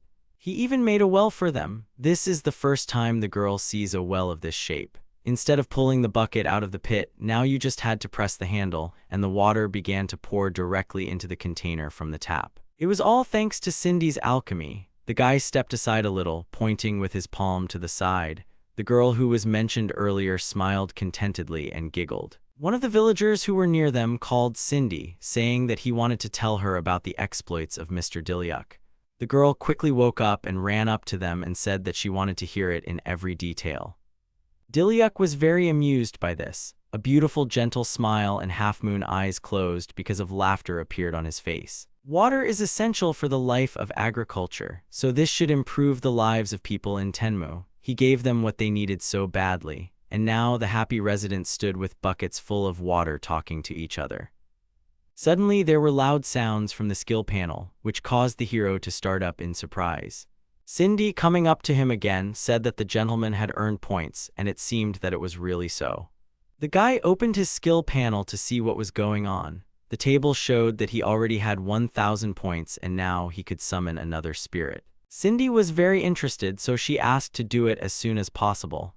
The guy himself was wondering who would appear this time. He couldn't wait for this moment. He stretched out his palm and called to the ancient spirit, telling him to go through time and appear before him.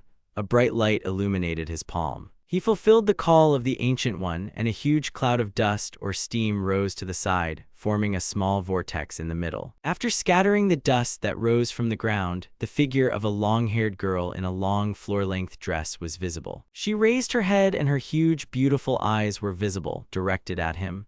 Dilyuk opened his eyes in surprise. O was in shock because he seemed to recognize the girl in front of him. They went to the forest to find the reason for the lack of water, and there they defeated a stone golem which interfered with the free flow of water. So they were able to return the water to the village, and the residents began to actively use the new column. Then he was able to accumulate 1,000 points. He was wondering who he would summon this time. He couldn't wait for this moment. He held out his palm, intending to find out right now. Summoning the ancients, he saw in front of him a girl with long black hair who was sitting on the sand surrounded by smoke. She had a long dress. The hero and Cindy recognized her immediately. The girl raised her eyes from the ground up. A girl named Alice appeared in front of them. Her floor-length white dress looked like some kind of military uniform. On her belt hanging from her waist, a light fabric flowed, hanging down to her knee. When she saw Dilyuk in front of her, she jumped slightly in surprise. The girl was shy and stammered that she was very glad to meet him. The guy was a little embarrassed by such a greeting. Clenching her fists and holding them closer to her, Alice continued to look at the guy with a strange look. It was obvious how uncomfortable she was. The guy noticed it. Holding out his hand, he said that she didn't need to be nervous at all. He introduced himself to her, saying that his name was Dilyuk. The girl, turning away, first said that her name was Alice and then corrected herself by calling herself Alicia. She looked away, blushing. It seems she screwed up again. The guy held out his hand to her, apparently wanting to shake her hand. He said he was very glad to meet her, but the girl immediately jumped up and grabbed her face, covering it with her hair from embarrassment.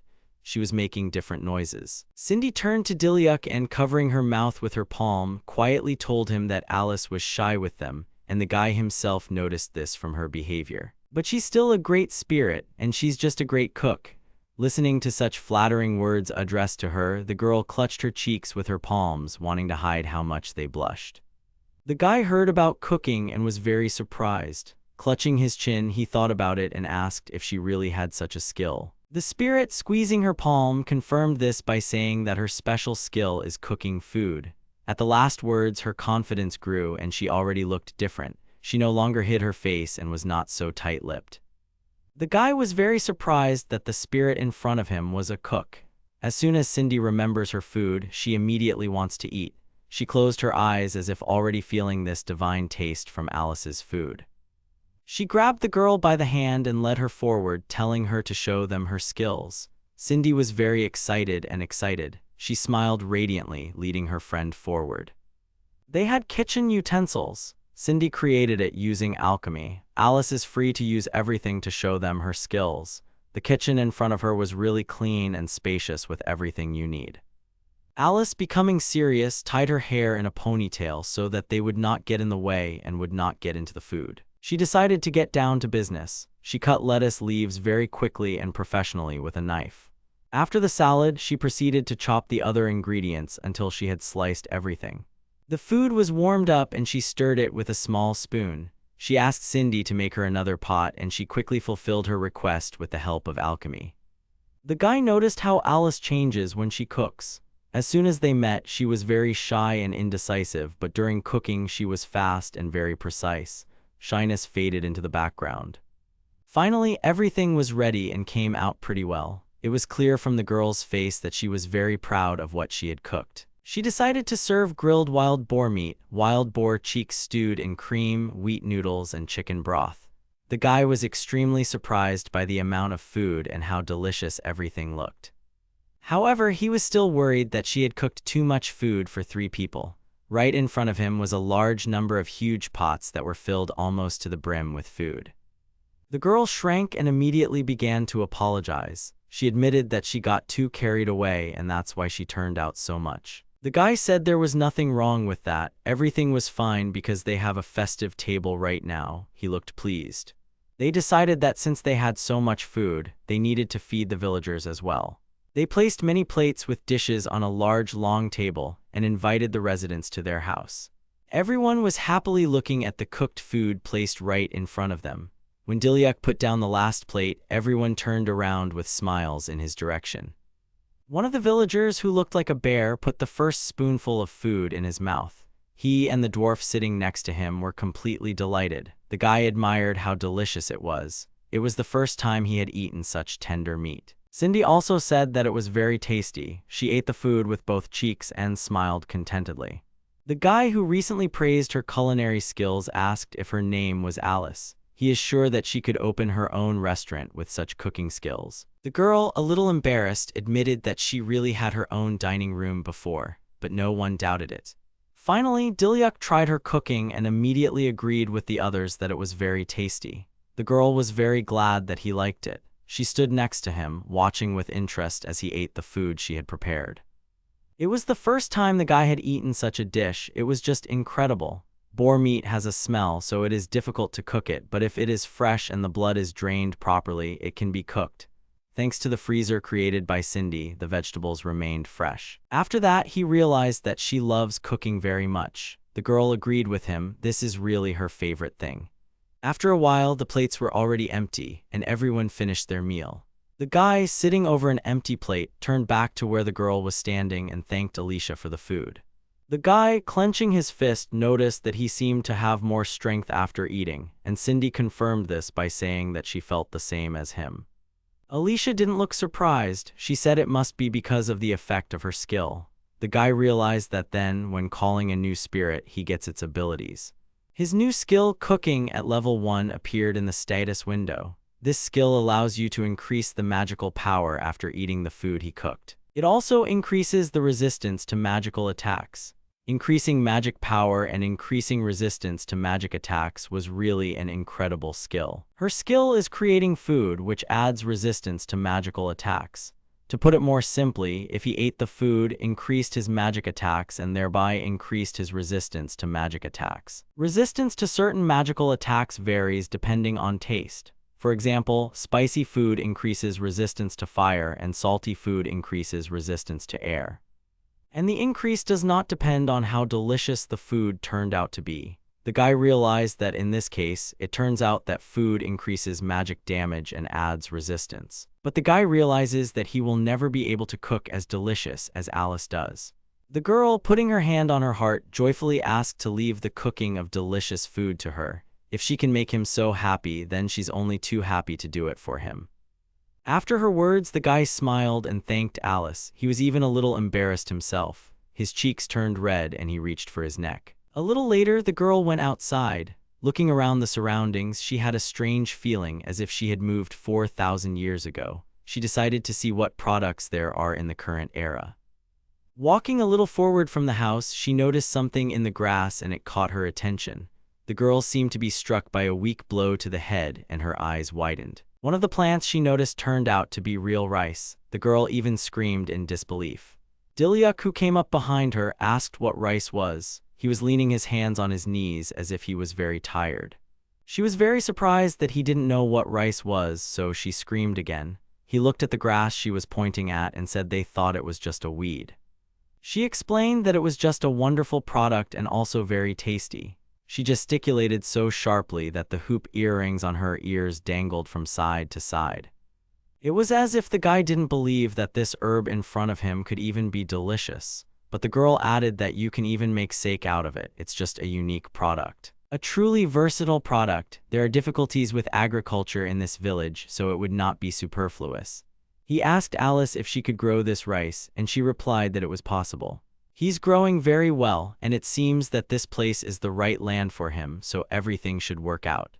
When the guy asked if she could tell him how to grow this rice, and the girl of course agreed to tell him this. But still, the guy was a little doubtful and asked, just in case, if it was definitely possible to eat it. Maybe he'll like it if you grow him up, although his whole face showed uncertainty in his own words. A little later, the girl was able to grow rice and was already cooking it, giving it to the hero and the villagers for trial. Dilyuk, the dwarf, and the bear-like man were in complete admiration after tasting this cereal. After a while, Dilyuk and Cindy stood together, looking ahead at the field. The girl believed that Alice fit in well with the village and the hero could not argue with this. After her appearance, the food became much better and it was just an undeniable fact. He didn't know that rice was so delicious before he tasted it thanks to Alicia. Cindy knew firsthand that Alice had the most delicious food. The guy was very excited by the fact that if they could grow rice, then the food problem in this village would finally be solved so easily. Besides, the village needs more money. The dealer plans to sell more magic items in the future.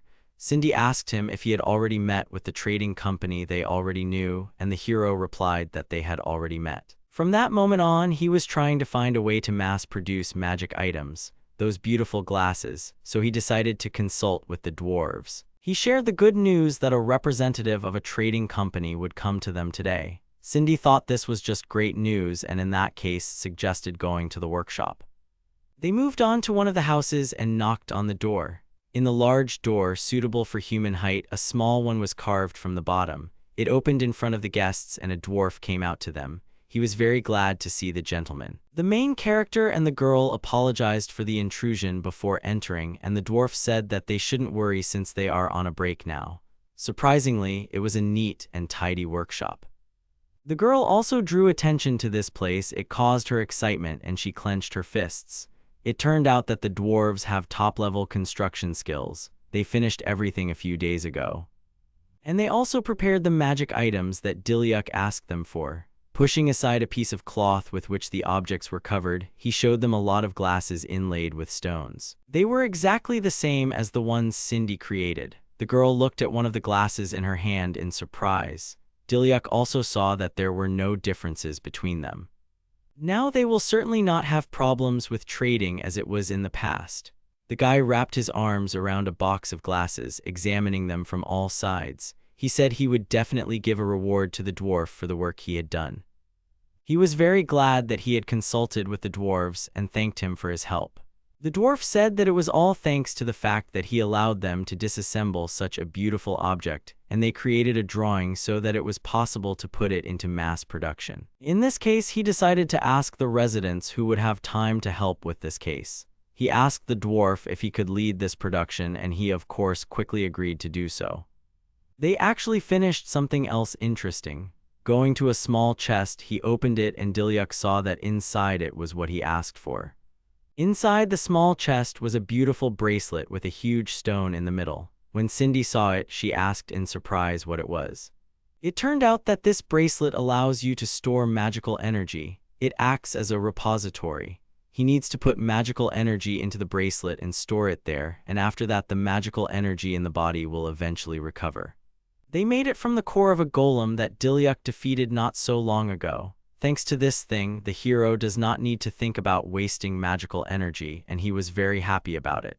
He was looking at the new thing with a smile on his face. Cindy, picking it up, also noticed how wonderful the item was. Due to the fact that he has more and more skills, he needs to use his magic more effectively, which is why he asked to make this bracelet for him. Although he asked the dwarves to help him with the production of magic items, they even managed to do that. It's just amazing. The dwarf, embarrassed, said that it was just a trifle.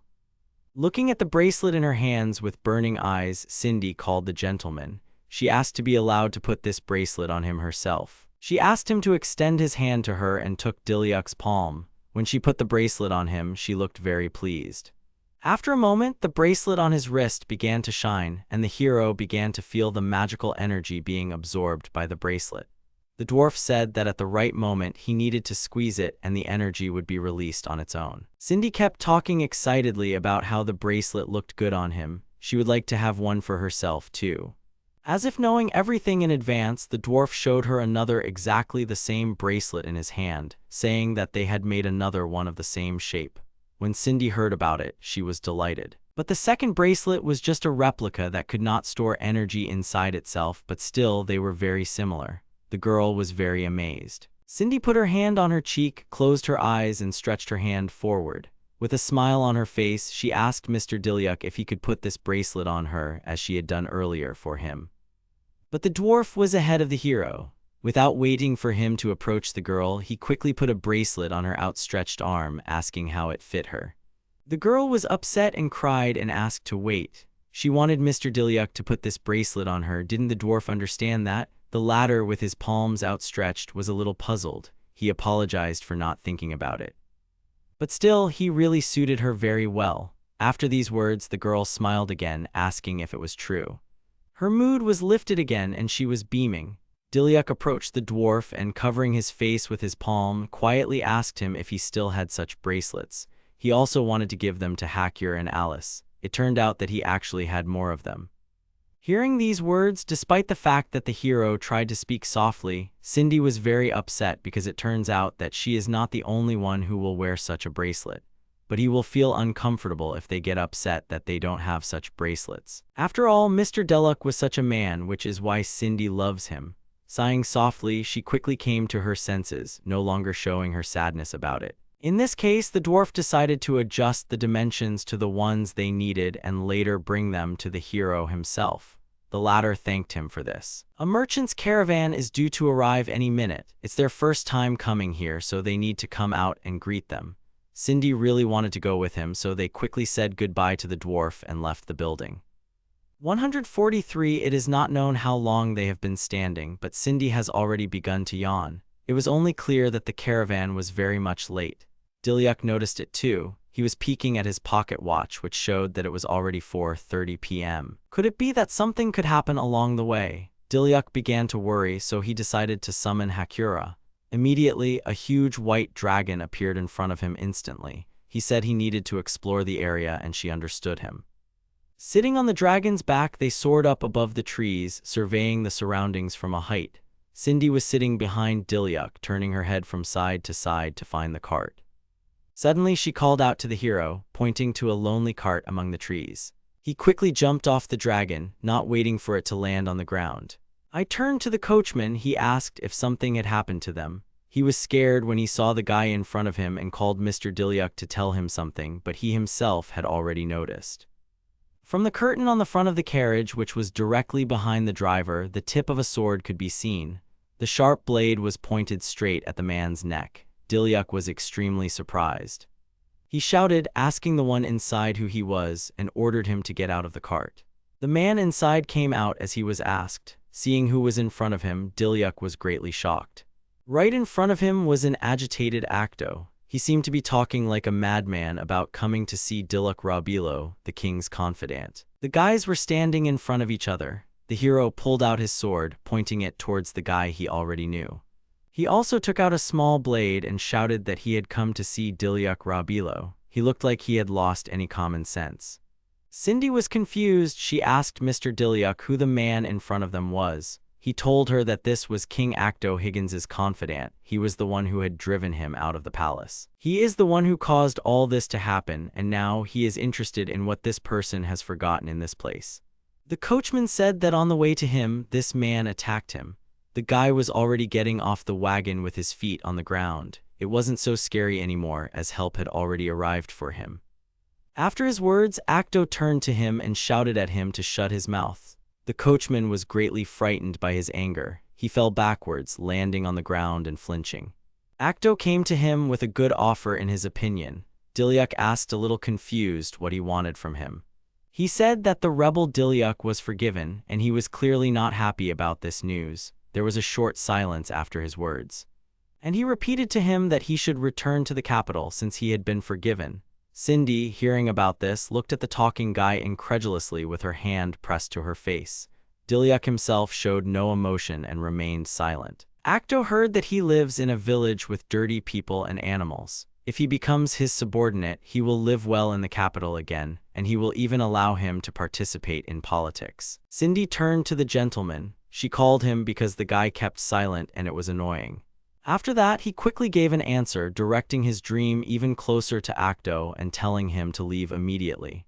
The guy clearly expected a different answer, and it was evident from his face. The hero is not going to become his pawn and follow his orders. After all, from now on he is the lord of Tenma village, and he must remember this. Actto reacted angrily to these statements, or else grinned more nervously. Actto quickly approached the merchant who was still on the ground. He grabbed him by the scarf with one hand and with the other held the blade of his blade to his face, making a cut on his cheek. He asked the hero if he really thinks he has a choice. If he refuses him, then this merchant is finished and he must answer him quickly. At that moment, when Actto thought that he was in a better position, a huge black shadow rose in the sky directly above him, heading in his direction. The guy shuddered, feeling something strange, and asked what kind of creature it was. A voice came from above saying that she had heard everything from heaven and that she would not leave it like that. A huge creature with wings appeared from above, which grabbed the merchant by his clothes and carried him away from the confused Actto. The merchant was still scared, but he thanked her anyway, and she replied that the main thing was that he was safe. The hero smiled and thanked Hakura for helping them in this situation. Actto stuttered and asked what kind of monster it was. Was it a new kind of demon? Dilyuk replied that she was not a demon, she was his friend and appeared with the help of his skill. Actto was very amazed to hear this. He asked incredulously about the skill. He shouted that his useless skill had never worked. He is an unworthy native of a poor family. He remembered perfectly well what kind of a dealer he had been before. He silently listened to all the insults in his direction without taking his eyes off Actto. Actto threw aside his small blade and said that no matter how much Dilyuk called his friends, he would still remain a small figure. Actto pulled out a longer sword, pointing its tip towards the hero. He clearly intends to fight. He said that a hero can't do anything alone. Dilyuk agrees that maybe he relies too much on his friends. He looked back and smiled when he saw them. But still, summoning was his skill. At that moment, magic enveloped his entire body. Actto did not understand where the flame came from or what kind of magic it was. Why did it envelop Dilyuk's body and weapon? The hero moved forward towards Actto, swinging his sword and intending to strike first. His opponent was in complete disarray and stood in place in a stupor. Having got closer to the opponent in one jerk, the hero swung and the blade of the sword turned out to be near the neck of the opponent. He instantly let go of his sword out of fear and it fell to the ground. Stepping back, he fell to the ground and looked up at Dilyuk. He couldn't believe what was happening. There was fear and panic on his face. He was breathing heavily and his face was flushed. Dilyuk put his open palm forward and said he would tie him up. He used the alchemical transformation skill. Many roots of nearby trees rushed towards the guy, surrounding him from all sides. He was tied up instantly with no way to get free. Soon the Higgins family will start looking for him and will come to pick him up. He turned his back on the bound man and headed for his friends. He approached the merchant and apologized to him for involving him in such a situation. But still, they should hurry to the village and the merchant fully agrees with this. He was still discouraged by what had happened, so he didn't say much.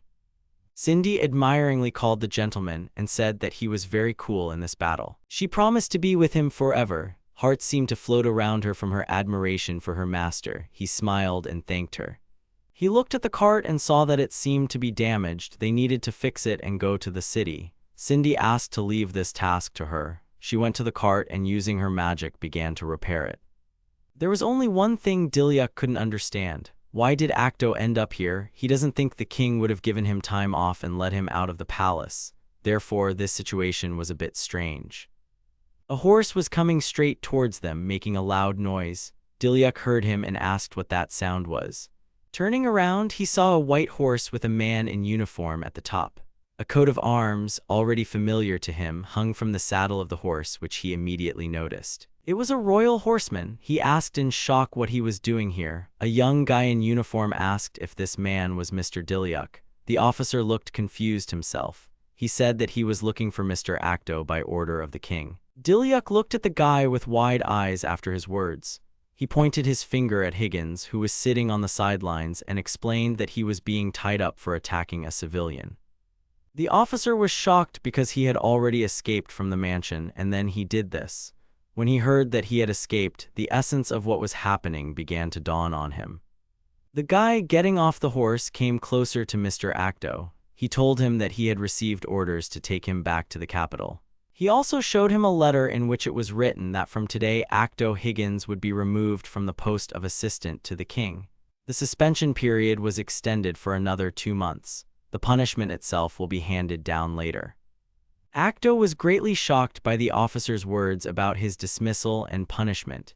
He believed that his father would definitely not approve of such a thing. But it turned out that they had received the approval of Duke Higgins. He also has a written confirmation, so he asked to refrain from resisting and calmly follow him.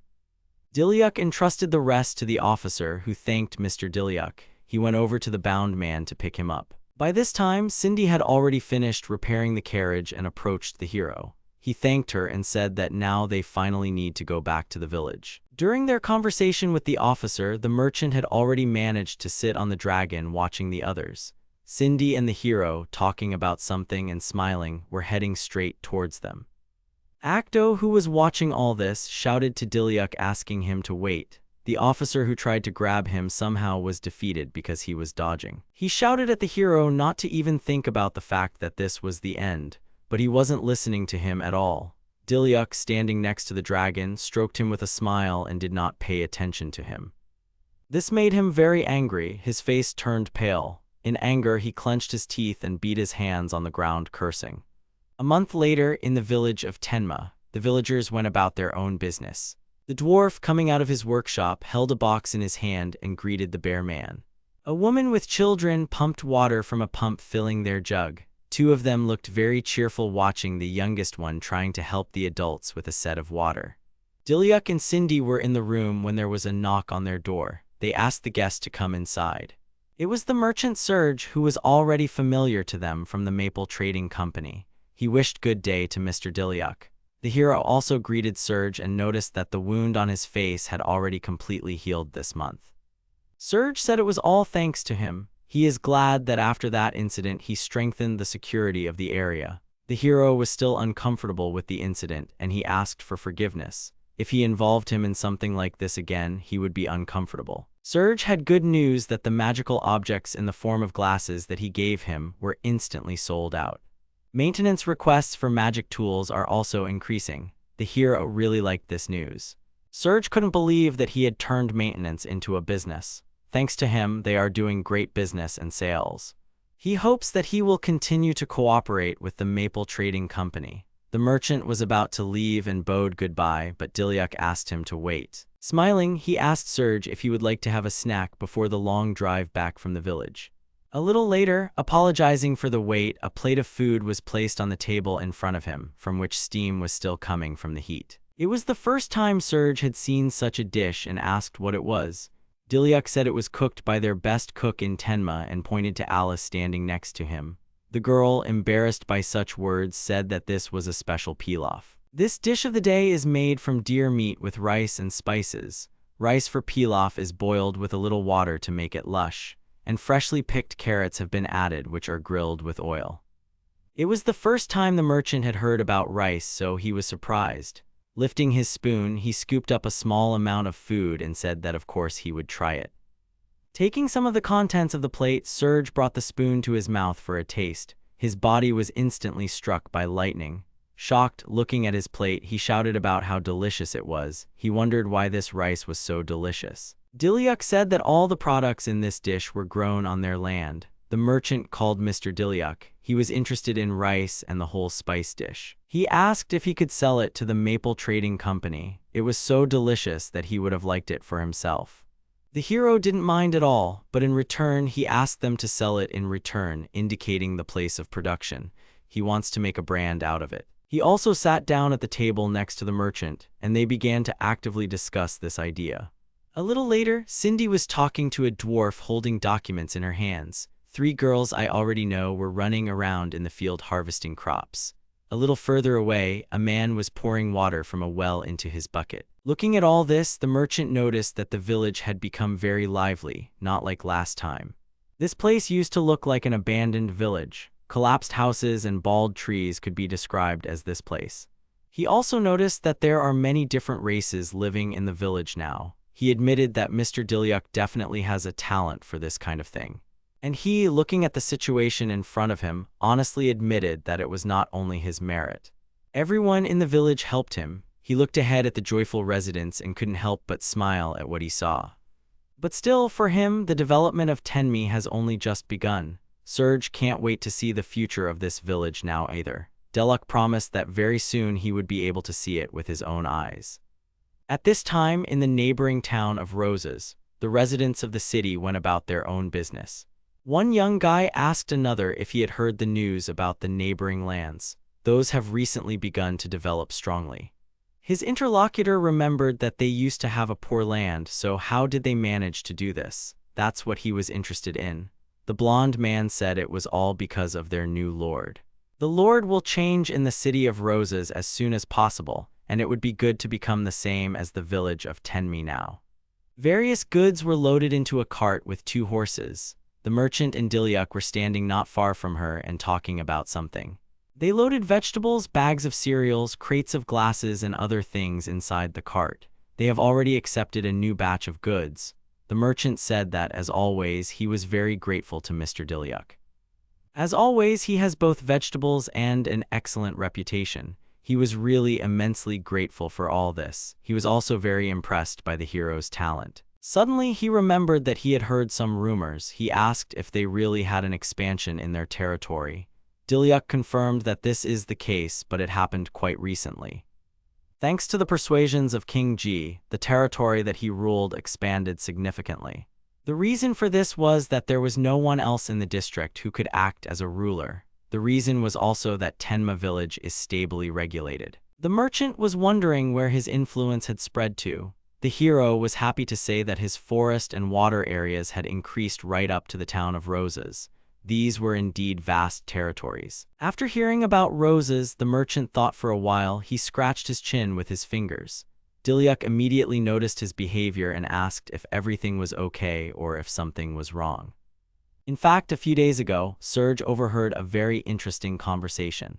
Come closer to the hero, and covering his face with his palm, he whispered in his ear that Actto had become the head of the city whose borders adjoin the new territory of the hero. The hero was greatly surprised by the participation in this act. His eyes widened. The merchant thinks that this is not a problem for him, but just in case, he decided to warn him about it. After telling everything he knew, Serge bowed to the hero with his hand on his heart and said goodbye to him.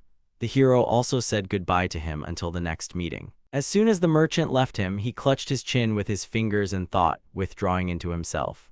Aristocrats expelled from the central part of the country are often sent to villages. Duke Higgins probably had the idea that this was an opportunity for him to change his attitude. He was remembering something that had happened some time ago. Higgins' furious face full of revenge. If he's up to something again, then Tenma village may be in danger. He decided to tell his friends about it. Upon hearing such news, Cindy screamed in surprise. She asked if Actto had really become the lord of the neighboring city of Roses. She was very eager to fight with the desire to punch him in the neck and asked for permission to do so. The hero restrained her by grabbing her shoulder. He asked Cindy to calm down because it's not that terrible. When she heard that, she was a little confused and looked at him. He took out a map and spread it out on the table. He pointed at the territories with his finger and said that the current territory adjoins Roses through the forest, but there's nothing wrong with being careful. Currently, they are guarded by a tribe of bears, but they cannot cope with the increased territory. Moreover, there are not many of them at all.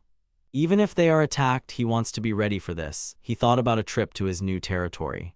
While he is not in the village, he relies very much on the dwarf Devato. He wanted to say something to Cindy, but she immediately replied that she wanted to go with him.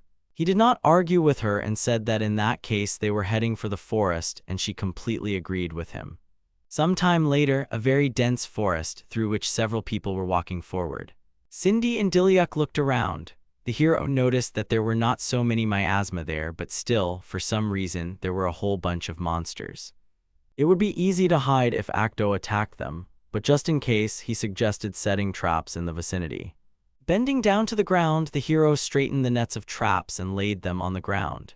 Next to him, Cindy was creating those very grids with her alchemy magic. They worked together, pulling ropes tied to a grid on nearby trees. The girl is very tired. Sitting down on the ground, she began to complain that this forest was very huge. It was simply impossible. The hero thought about the fact that this territory stretches all the way to the sea, and in this case they will not have enough time or energy to do everything that he planned. He heard a short alert and flinched. Immediately after the sound of the alert, he opened his status to look at it.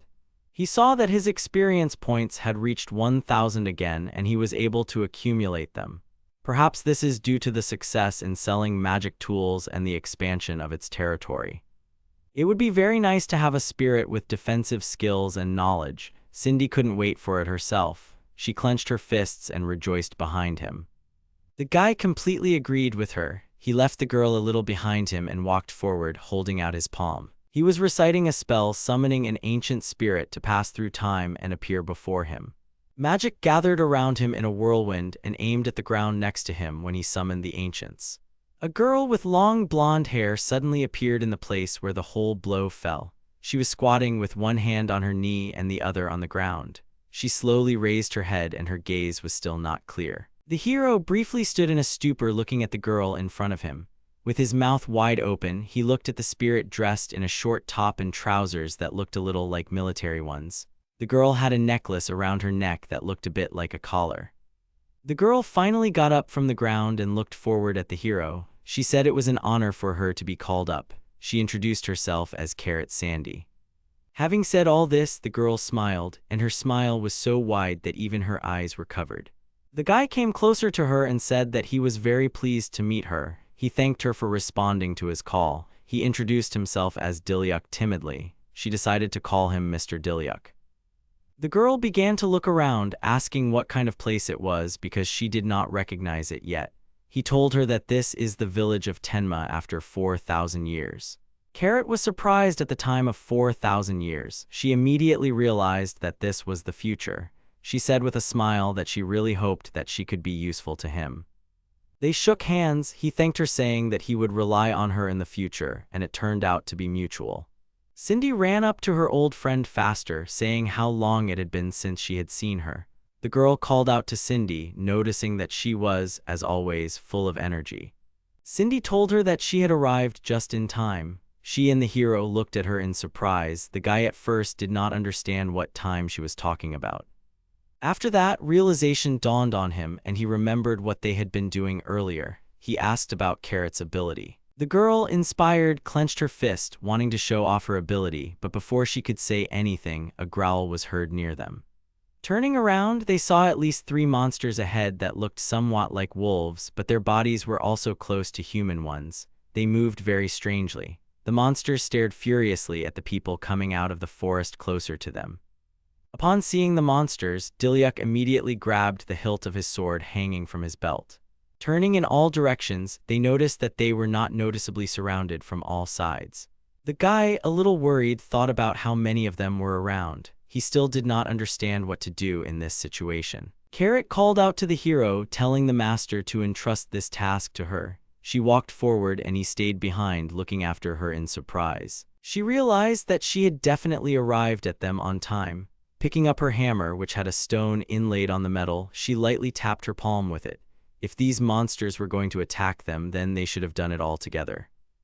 After she hit her palm with it, her hammer quickly increased in size, turning from a small tool into a large weapon, more like a sledgehammer just in the shape of a hammer. She jumped forward, hitting the ground with the flat, circle-shaped end of the weapon.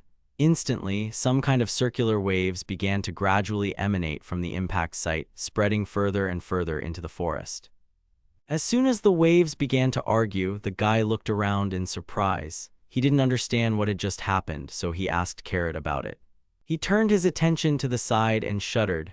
2 of the monsters were rushing straight at them, not wanting to stop. It turned out that there were a lot more of them from all sides. At least 6 monsters were heading straight towards the 3 of them, surrounding them. The guy and Cindy looked very worried. He grabbed his sword with both hands, already thinking about starting to defend himself. One of the monsters with an outstretched tongue was already approaching them when suddenly one of his paws fell into a trap that had not been in this place before. He appeared out of nowhere. The next 3 monsters also landed with their front paws in the trap set by Sandy. None of the monsters could reach them. They were all already lying on the ground, howling in pain. The guy was very impressed with her skills. He clenched his fist, shouting how amazing it was that she was able to stop everyone at once. Sandy was smiling contentedly, saying that she had done pretty well. Her ability was to create traps. With her magic, she instantly creates traps, and her little hammer helps her in this. When she creates traps, she recreates their magical structure, which she once studied. She also uses magic to block visibility so that no one will notice these very traps. The guy understood why from the very beginning he did not see anything around them, and only after the monsters got into the traps they became noticeable. She happily said that it was a great compliment to her as a huntress that he had not noticed her trap. He won't be able to stop the trap until he fully understands its structure, which is exactly how her skill worked. The guy, excited by this wonderful skill, suddenly grabbed the girl by the palms. He was smiling brightly and his cheeks were flushed. It was just the perfect defense ability. Cindy behind them saw this scene and shuddered with jealousy. Surprised, Carrot asked him if he wanted to protect something now. Is that why he's so excited right now? The guy sighed and said that he is the lord of these lands and they are slowly developing, so it is natural that he really wants to protect them. More recently, their territories have expanded. He really wants to be ready for attacks by monsters or strangers. With a confident look, the girl told him that in that case she was perfect for the role. Cindy immediately stood between them and turned towards the hero and said that he was right. Carrot, in her opinion, was actually an amazing person. She said that in ancient times this girl built a huge castle in the village of Tenma. It was of considerable height and with a complicated structure. All of its towers were of different shapes and were not limited to cylindrical structures. The guy asked in surprise if the castle in Tenma was really built by her. In fact, it was the first time he had heard of such a structure in this village. The girl was a little embarrassed. She held out her palms as if trying to pull away. She insisted that she hadn't actually done anything so global. Cindy noticed that she was starting to act shy, so she teased her. Carrot decided to keep up and told the hero that Cindy was a royal alchemist. She created magical items for the royal family. She said that she had even been called an alchemist from Tenma before. The guy looked in surprise at the laughing Cindy, asking if it was true. He really didn't know and only heard about it for the first time today. A little embarrassed, she said she thought it wasn't cute at all, so she didn't tell him. The ancient village of Tenma is already in the distant past. In ancient times, Tenma was under the rule of a king and people created their own culture. But still, everyone lived in peace and harmony. If we talk about the castle, then it was naturally important for the village at that time. Tenma's castle was her symbol and the center of protection. Due to the fact that he was well guarded, Tenma could develop peacefully without any obstacles to this. Upon hearing that the castle was the center of protection, the guy instantly had a great idea. The castle was built in ancient times to protect people's lives. Culture and civilization developed in this castle. He asked the girls if it was possible to reproduce the same old castle now. Cindy looked questioningly at Mr. Dilyuk, who at that moment withdrew into himself thinking. Tenma village really needs defensive power right now. If they could recreate that very ancient castle, he thinks they could make Tenma even better than it is now. Thinking about this wonderful future, the guy clenched his fists tightly. He was very serious because he really wants to see that civilization with his own eyes.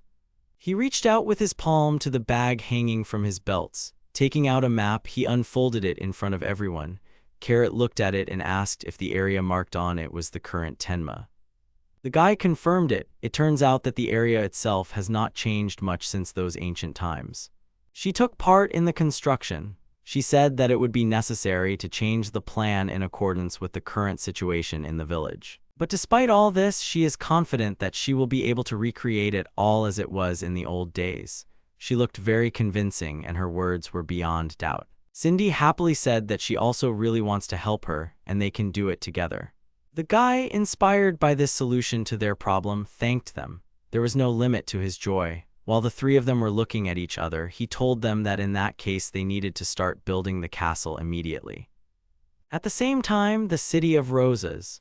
The streets of this city seemed to be empty at the moment. It was too different from what it was not so long ago. These alleys used to be crowded with people. Two guys I already know met each other again.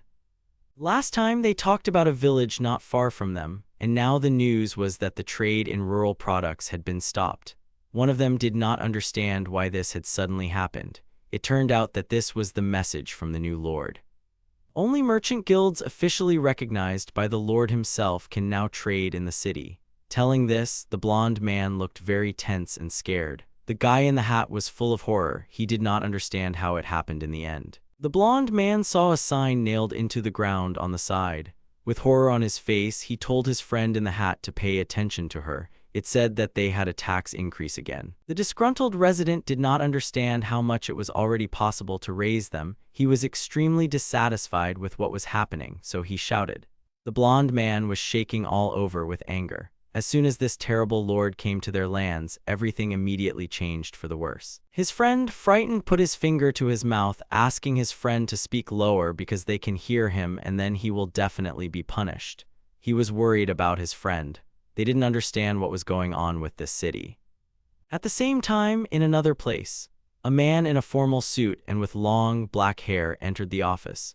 He said that information about trade rules and tax increases had been provided to residents and added that things were going well. The young gentleman at the table turned out to be Actto. He turned to the man with a terrible smile on his face. When he heard such news, he was distraught with joy.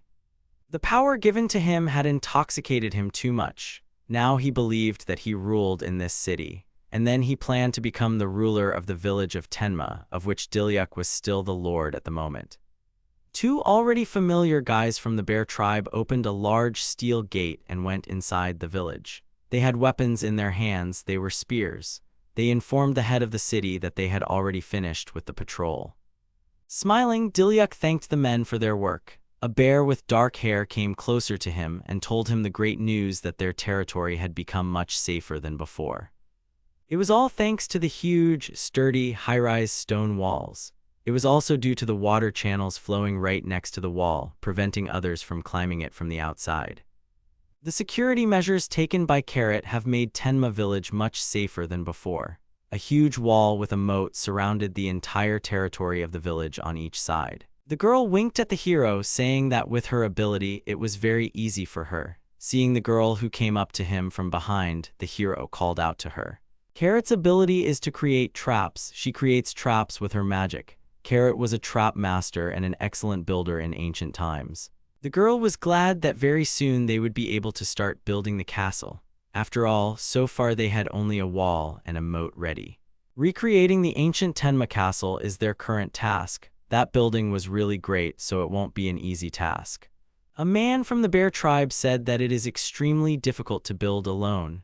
They also wanted to help her in this difficult matter. He looked very enthusiastic about offering his help in this work. Thinking about it, the girl scratched her chin and replied that it was really true. The more people, the better and faster the work would go. With hard work, people from the bear tribe can certainly cope with all 10%. The girl thanked them for responding to help in the reconstruction of the castle. The heroes thought for a second and went into their own thoughts. The bears are their warriors now, and besides guarding Tenma, they also train for battles. They train properly to fight with a spear and do various exercises to strengthen their bodies. Dilyuk thought that they were taking on too many tasks. With so much work, it must be very difficult, and they also want to help with the construction of the castle. The main character invited the audience to summon a new spirit using his skill. It would be better if there were even more workers. The two standing next to him turned towards him, listening to his suggestion. Dilyuk opened his status window and looked at the contents.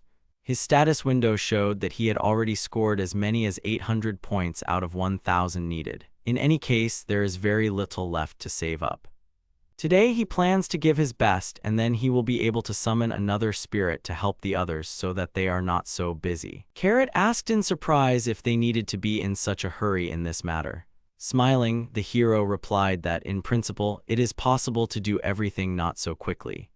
He just really wants to do his best for his village. Therefore, he tries to do everything as quickly as possible and in a hurry. Listening to his words, the girl smiled. She thought he was just a great lord and told him so. Sometime later, the one who took on really many tasks was Dilyuk himself. At one time, he and Cindy used alchemy to create magical objects in the form of glasses for sale at the Maple Trading Company. At other times, he helped a familiar family pump water from a pump, filling their jug while the children watched him. He and Carrot also used her skill to create traps in order to protect their nearby territories. Sometimes he would come into the kitchen and help Alice with the cooking by stirring the ingredients. He also attended the training sessions of the men from the bear tribe, watching them try to train and helping them with their training. Suddenly, he heard an alert and was delighted. He immediately opened his status window and saw that he had finally accumulated the number of points he needed. There are now exactly 1,000 of them.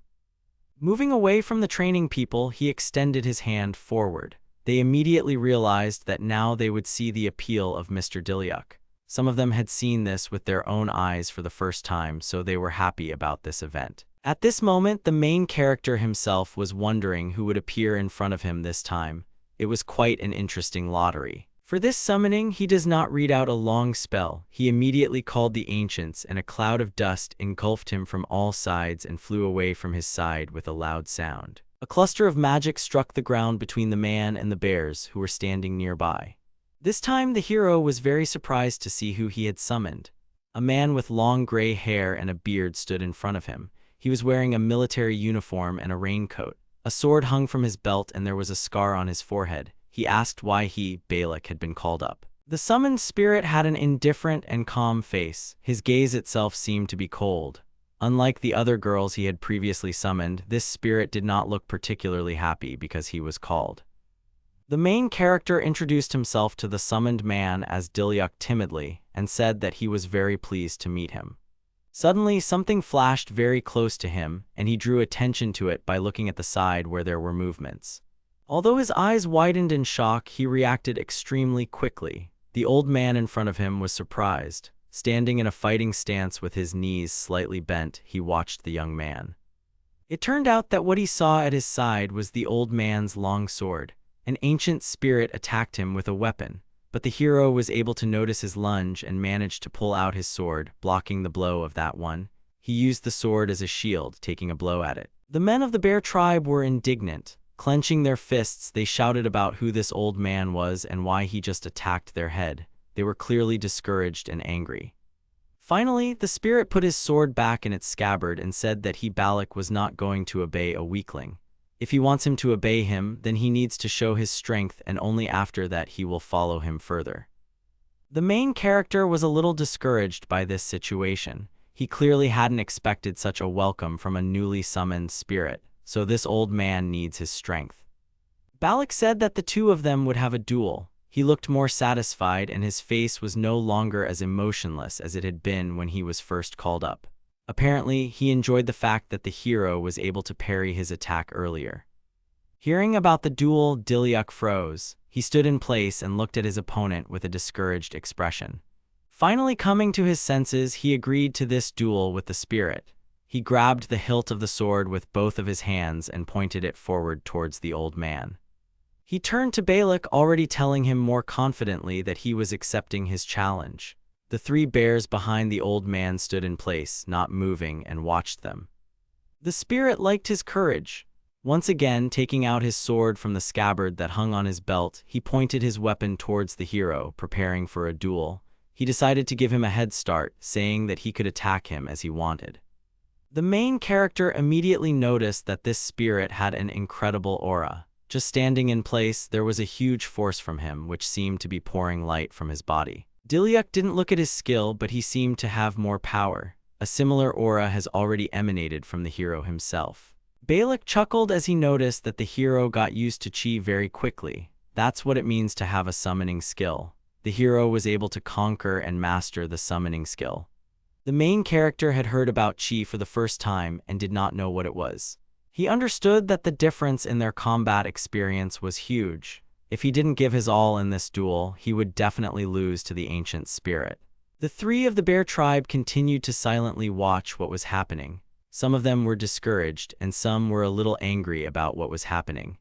Shifting his leg to get into a more comfortable position, the hero thought to himself that he could not possibly lose now. Tightening his grip on the hilt of his sword with both hands, he abruptly moved forward. The old man stretched out his sword arm and parried the hero's blow by crossing their swords with each other.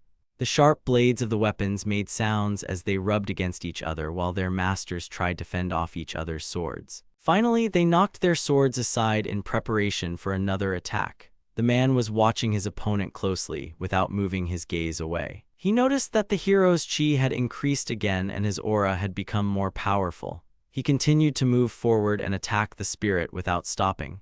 He was focused, and his newly acquired aura continued to shine, enveloping his body. At some point, it became difficult for the man to fend off the attacks. It was evident from his tense face. His lips curled and his eyebrows wrinkled, which caused him to have wrinkles on his forehead between his eyebrows. Seeing this expression on his face and the fact that it was becoming difficult for Dilyuk, the main character realized that he needed to attack right now so that everything would work out for him. He decided to use the Robilo style. His technique was to cut the starry shadow. He kicked off the ground with his feet and moved forward with lightning speed. He swung his sword back to gain strength and deliver another decisive blow for this battle. Dilyuk rushed by without stopping, and at some point he was already behind the old man. They had their backs to each other. At first glance, it seemed as if the hero had missed or the old man was able to dodge the blow. They continued to stand in place, not turning to each other and not lowering their swords. A second later, Dilyuk abruptly dropped to one knee on the ground. He was leaning on the ground with one hand. His sword fell out of his hands right next to him. Despite the fact that he was defeated in this duel, the old man was smiling. He turned his head slightly to the side where the hero continued to stand motionless. Dilyuk said it was great. The surprised guy turned back and looked at him. He was very surprised to see the spirit kneeling in front of him. The latter bowed to him, showing his respect. He admitted defeat and called Dilyuk the young master, apparently accepting him as the master. The hero, looking at this, opened his mouth wide. Dilyuk, putting his palms forward, asked a little nervously what he was doing now. He asked him to get up from his knees. He was clearly a little uncomfortable with this situation. She made him uncomfortable and embarrassed. Smiling, the old man raised his head and looking at the main character said that his chi was simply amazing in battle. The hero asked what the chi he was talking about was. Then the man realized that, after all, until now it has not remained in people's memory. The throne of the bears remained standing in place, just looking at them from the side. The old man explained that, simply put, this is a different way of training, different from magic power. Chi can master everything. Chi comes with improved physical abilities. After his explanations, Dilyuk realized what kind of surge of strength it was at the beginning of their duel. But still, Dilyuk noticed that the young master's chi was different. He said that his chi is called a stand. The main character asked what kind of persistent chi it was. The Hone chi is divided into persistent and soft. To fight monsters, you need a steadfast one, and to subdue a soft one. In their duel, the old man definitely felt the persistent chi coming from the hero. As far as he remembers, such chi was possessed by the great swordsman Berserk, who became a legend. After hearing about the great Berserker swordsman, the main character looked at the man in surprise. He said that in the past, the swordsman was his disciple and surpassed him with his strength. He hadn't expected to meet someone like him after all these years. The hero scratched his head in embarrassment, saying that he did not even know if he could be on par with such an amazing person as a berserker.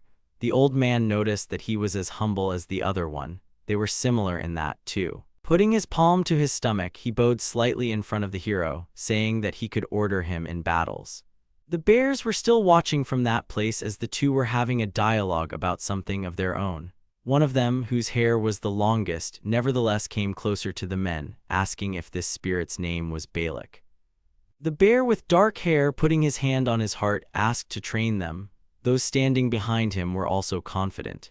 Dilyuk looked at them in surprise and remained silent. The bear added that the old man said that anyone can master chi if they train. They may not achieve steady chi, but they want to help their master in some way. Dilyuk scratched his chin in thought. In his time, the people of the bear tribe were strong warriors, but the current one standing right in front of him clearly did not suit him at all. The guy twisted his face when he heard this from the old man. Dilyuk, standing behind the spirit, also asked Dilyuk for them. He clearly liked what they offered. With a displeased face, the old man said that since the master was asking him, in that case he could not refuse. He immediately warned that his training was harsh. The bears will obviously have great difficulties with him. Ignoring this, the dark-haired man thanked the spirit for having decided to train them anyway. Looking at this, Dilyuk smiled. He was very glad that they quickly resolved this issue and everyone was satisfied. Carrot came up behind him unnoticed. She was surprised to see that Dilyuk had arrived. Hearing her voice, the hero turned around and called out to her. A little further away from them, Dilyuk was talking to a bear guy, most likely discussing their future workouts. She immediately realized that it looked like he had started training, and very soon they would need to build a castle. Dilyuk apologized to her for this because they clearly had fewer assistants.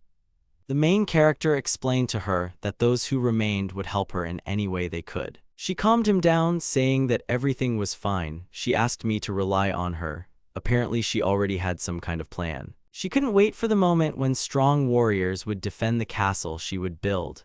After training their chi from Dilyuk, the guys from the bear tribe will become much stronger. The hero agrees with her. He was also looking forward to this moment. All the sun's rays broke through the clouds, illuminating one of the parts of the wall that was recently built around the village. A few days later, the coastal territories of Tenma. There was an undulating mountainous area covered with dense trees. The seashore was very close. The bears continued to conduct their training sessions under the guidance of Dilyuk. They practiced their punches, repeating the same movement over and over again. Chi is born in a strong body, so you need to be much faster, and Dilyuk urged them on. Dilyuk came up to them. He noticed how hard everyone was trying in training, and it made him smile. Balak, who noticed him, smiled, greeting his master. He asked if he was also patrolling in this area. He explained that since their territory had increased, he decided to check in this place as well. Upon learning about this, Balak told him that he had done a good job. Turning his back on the bear tribe guys, his face turned stern again. He reported that they had no problems with training. Therefore, Dilyuk should not worry and he can continue his rounds further. After that, he shouted at the guys to do another 100 sets of this exercise. Seeing what was happening, the hero replied a little skeptically and sympathetically to the guys that it was probably true. After that, he really decided to go further and informed Balak about it. He asked him to be careful on the way. The main character moved along the path between the trees, thinking that he needed to keep an eye on the monsters in the area. There are also a lot of bandits near the coastal territories. The influence of the rest of the country does not extend to Tenma, so they stayed here. He recalled a moment from the past when they had already had to face bandits and then Cindy could have been hurt. Gripping the hilt of his sword, he thought that he needed to be even more careful. A light breeze blew towards him, blowing his hair. They started getting into his eyes, so one of them had to be covered. The wind was flying towards him from the sea. The bright rays of the sun reflected off the water surface. The landscape that opened up in front of him was extremely beautiful. He was so beautiful that the main character said it out loud. Wandering a little further, he saw the harbor to the side. It was not a large wooden bridge made of planks that was located near the rocky shore. The main character moved on, passing through the stones. Stepping over the hills, he reached the harbor. Passing further along it, he noticed a boat behind a rock and moved towards it. What he saw next shocked him very much. Something seemed to flash right by my eye. The guy was being circled by 3 men from all sides. They pointed their spears and swords at him, aiming straight at his head. The boat that he noticed behind the rock turned out to be a real pirate ship of no small size. The ship itself looked more civilized, but the sails were pretty battered and torn in some places. A black flag with a dragon depicted on it was tied to the flagpole, and a huge skull covered it from above. One of the pirates with blonde hair, who was standing right face to face with the hero, asked who he was. An oppressive atmosphere reigned around. The main character, as if not afraid at all, called himself Dilyuk timidly and introduced himself as the new lord of these lands.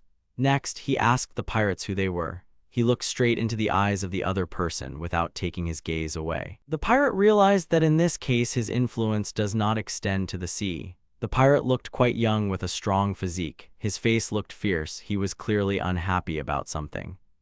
The pirate said that the hero's job is clearly not an easy one. He said that he and his team are a band of pirates called pterodactyls, and they live in this place. Upon hearing that they were pirates, the heroes turned to stone. Apparently, the flag with the skull did not give him any clues about who he was facing. The second pirate was squatting at his side. He put his spear even closer to the hero's head and said that it was better for him not to move. He had a rather smug expression on his face. He had already clearly signed himself up as a winner. The main character drew attention to the tip of the spear, which was approaching his face. He grabbed it with his hand, which was wearing the bracelet that the dwarf had made for him. The aura covered his body again. Surprised, the pirate pulled away, asking what he was doing now. In an instant, the main character was able to crush his spear with only one hand, breaking it into 2 parts. The pirate, who remained standing with the second part of the spear in his hand, shouted in surprise that he had broken it with his bare hands. The third pirate, with a black scarf on his head and a scared face, swung his sword. I wish to hit the hero. Dilyuk immediately grabbed his arm with the weapon and pulled him closer to him. Holding him with one hand, he slapped his palm with the other, causing the weapon to fall out of his hands. The shocked pirate looked at his shaking hand and started swearing. This situation clearly scared him a little. The pirate, who was the very first to start a dialogue, gritted his teeth in anger, calling him a damned official. Grabbing the hilt of his sword with both hands, he moved towards the main character, shouting that he needed to stop interfering with them. The main character did not wait for someone else's weapon to touch him and immediately took out his sword, instantly knocking his opponent's blade out of his hands. Unarmed pirates stood in place around the main character. The youngest member of the team turned to the blonde man. He asked them what to do. If they are caught now, they will definitely be returned to the city. The man asked him not to panic. Calling the hero an official again, he shouted that he really wanted to destroy the quiet place they had always been looking for. There was fear and panic on his face now. The main character thought to himself that he would not be able to come to an agreement with them. The pirate took out a second blade, saying he couldn't let him do it. He pointed his weapon at him. Watching him, he realized that the battle could not be avoided. Pushing off from his seat, he seemed to fly into the air, all surrounded by magic. The shocked pirate asked if he had really taken off. The main character decided to use the timidly midnight sword dance style. The magic around him swirled around his body. The pirate tried to cover his face with his hand from the wind and did not defend himself at all. He didn't understand what was going on. The wind got into his eyes, which was why his view was limited. It was at this moment that the main character decided to attack. But instead of attacking with his sword, the hero stretched out his hand and called Hakuryu. A dragon appeared out of nowhere, flapping its wings. She asked the gentleman if he had called her. Lifting their heads up, the pirates watched the huge creature with spikes sticking out of its body. The main character appeared on top of this creature in a split second. They were high in the air, towering over the bandits. All three men stared wide-mouthed at the dragon that hovered in the air right in front of them. The pirate leader's pupils reflected everything that was happening in front of him. He, not believing in what was happening, asked if he was real. He stretched out his hand upwards as if wanting to touch this mythical creature. He did not believe that they really existed and tried to accept it. Lowering his head down, he said that they could not overcome the dragon in any way. The main character sits comfortably on the back of the dragon and begins to watch the pirates from above. Suddenly one of them, standing in the middle in fear and anticipation of his death, falls to his knees with a loud sound.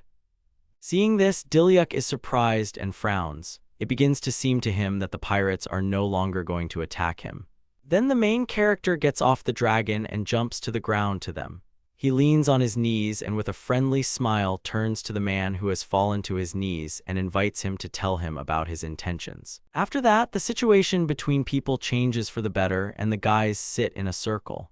The man nervously lowers his gaze and tells that the story of how his company became pirates began with the escape from the city, remembering his past. Then he says that the aristocrats there forced them to work tirelessly, beating them for any little things, remembering how he dragged heavy boards, bags, and did other dirty work.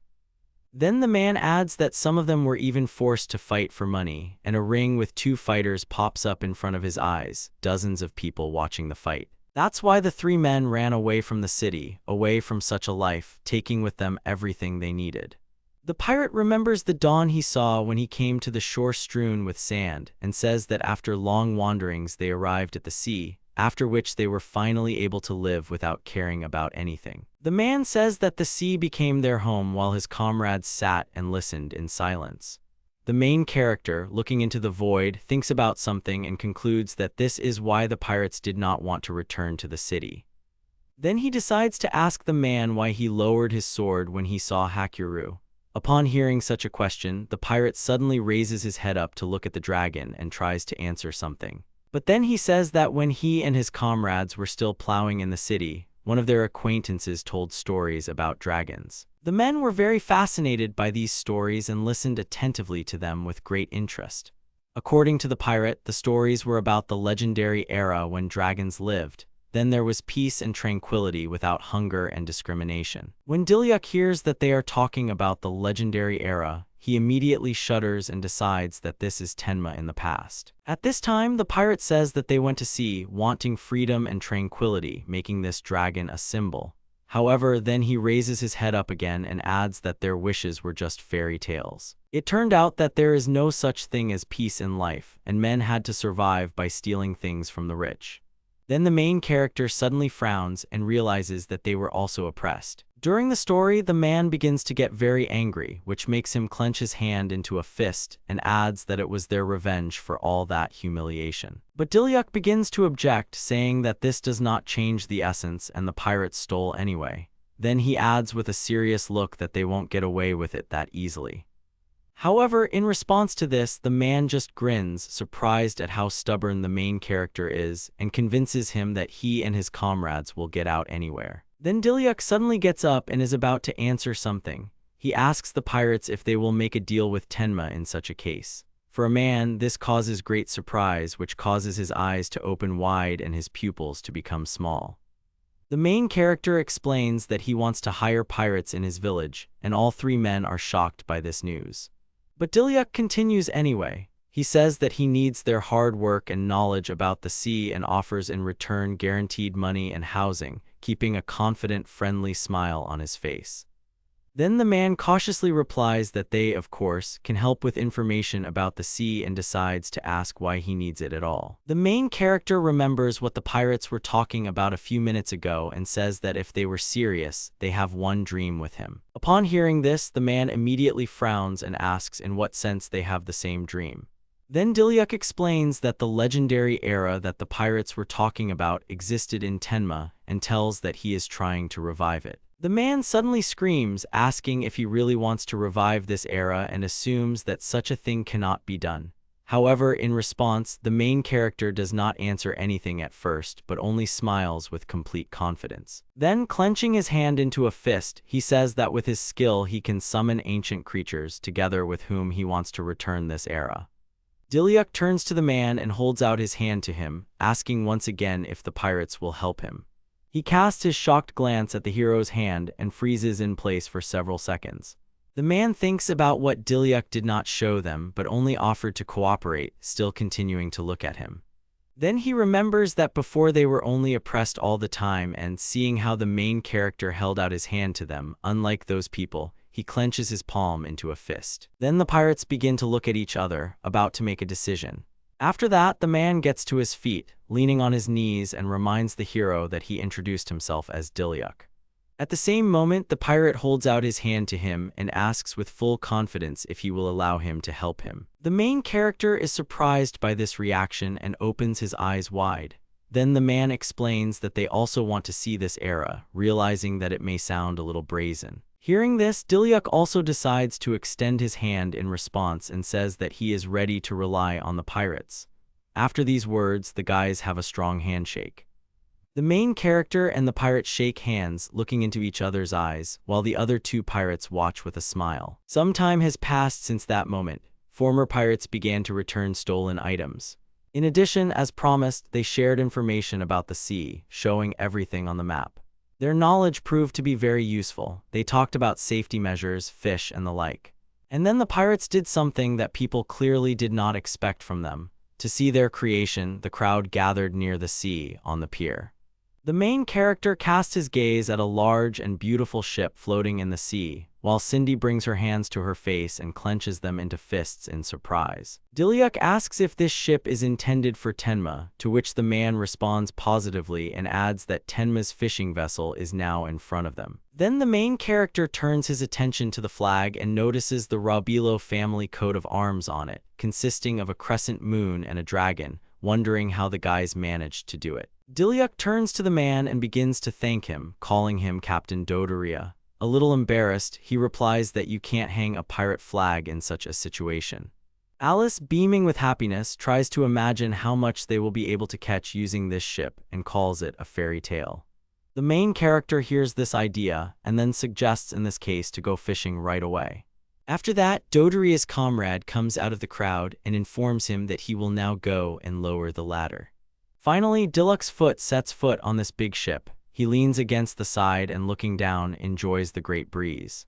At this time, Cindy also stands near the side, looking at the hero and straightening her hair. On the other side of the ship, a joyful Alice and a dwarf are talking to a bear as leaves fly past them. At the same moment, Dodoria's comrades pull on the ropes to open the sails, looking at their captain. Dodoria himself controls the steering wheel but suddenly turns to them and says encouraging words. Then he informs everyone that they are leaving and the ship begins to overcome low waves while the guys are watching. The rays of the sun begin to illuminate the ship as if blessing it on its way. Three comrades turn to everyone to see their reaction. The same ones turn around in response, after which they frown and begin to rejoice with full confidence. The main character too. The sea calms down, and the ship begins to sail through it with increasing smoothness. Cindy and Alice come to the side to look down and admire the sea water, while Dodoria suspiciously watches them.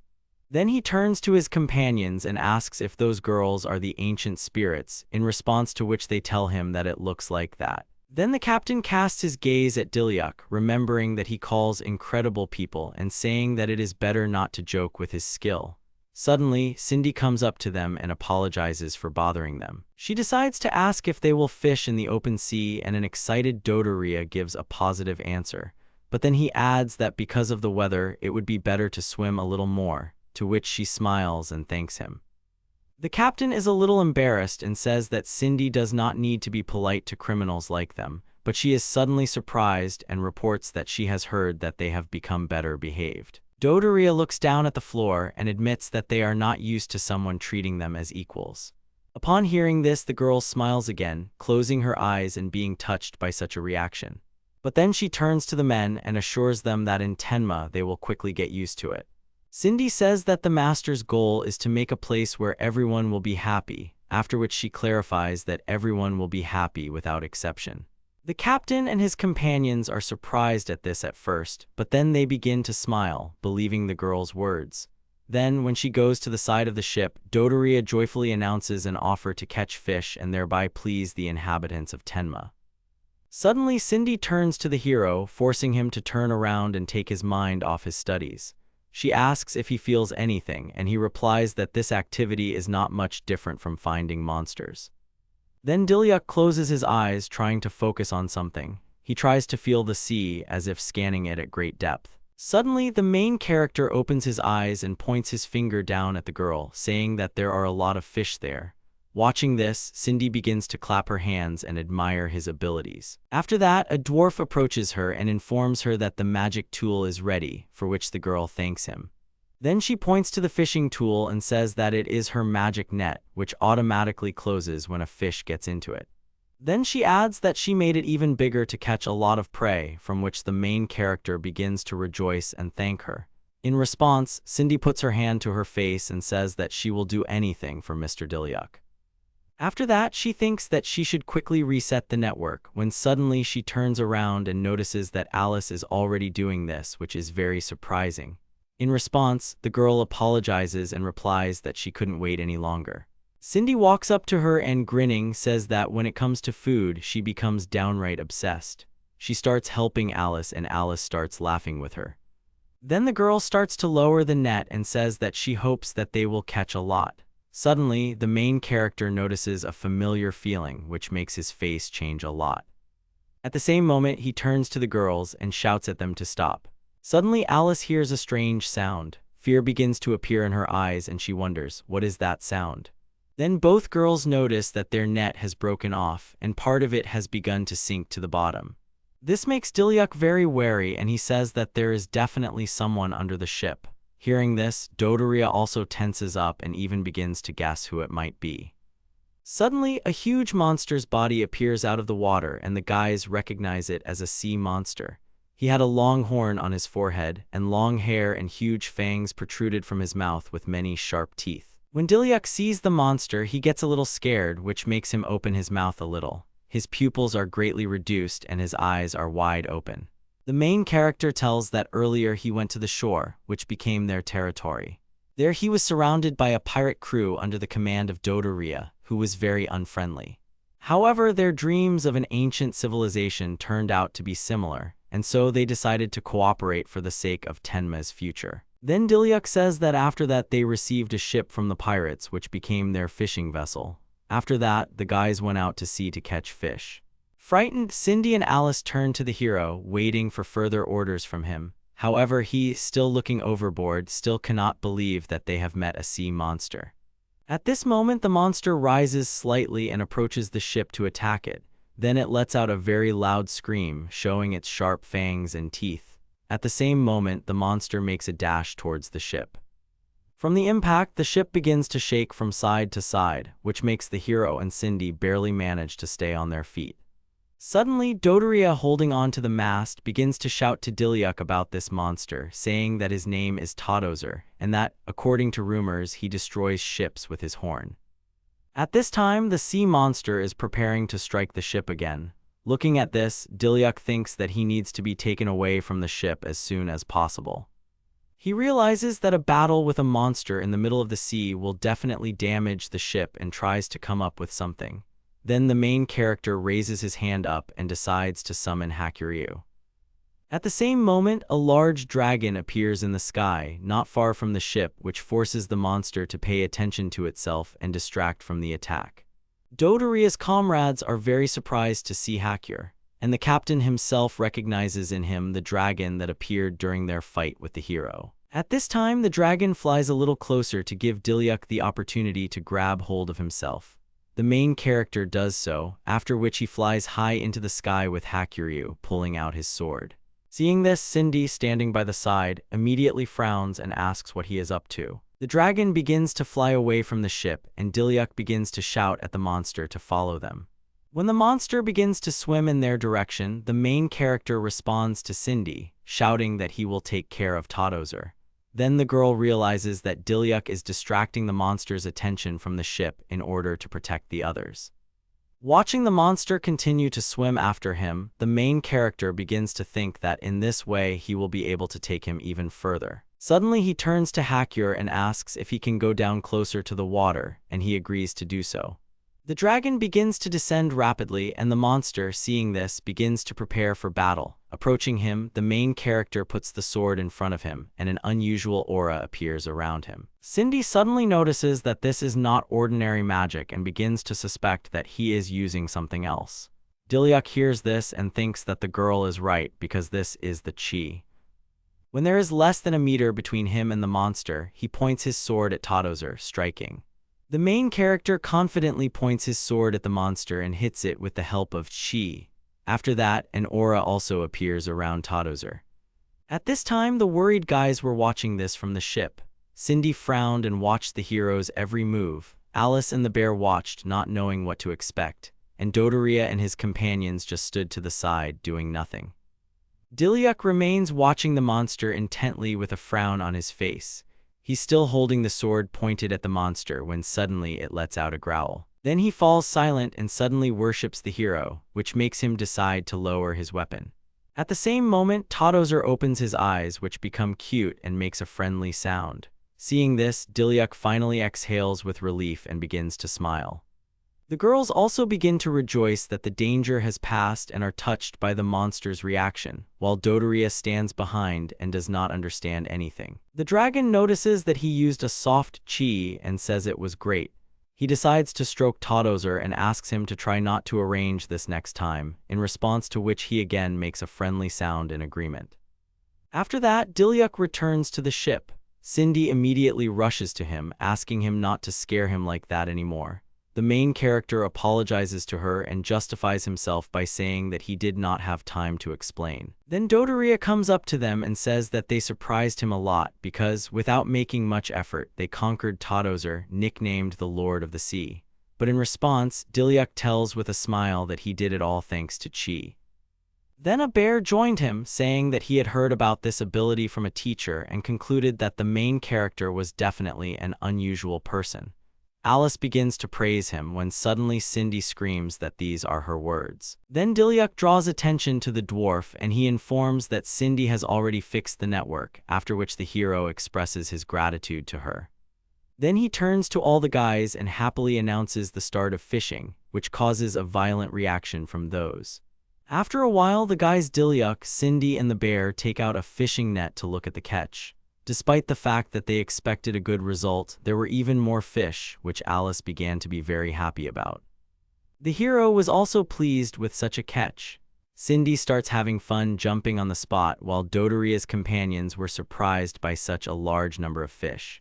After a little more time, the ship arrives at the pier. There's a lot of loot on it, which is placed in special cells. At the same time, the other part of the catch was tied to the front of the ship and hung on an outstretched stick. Looking at the large number of fish, the main character clenches his fists and admires such a catch. Alice folds her hands in front of her and says that now they have a lot of seafood and imagines how much she can cook. Then she starts happily rushing between Dodoria and Cindy, admiring both of them.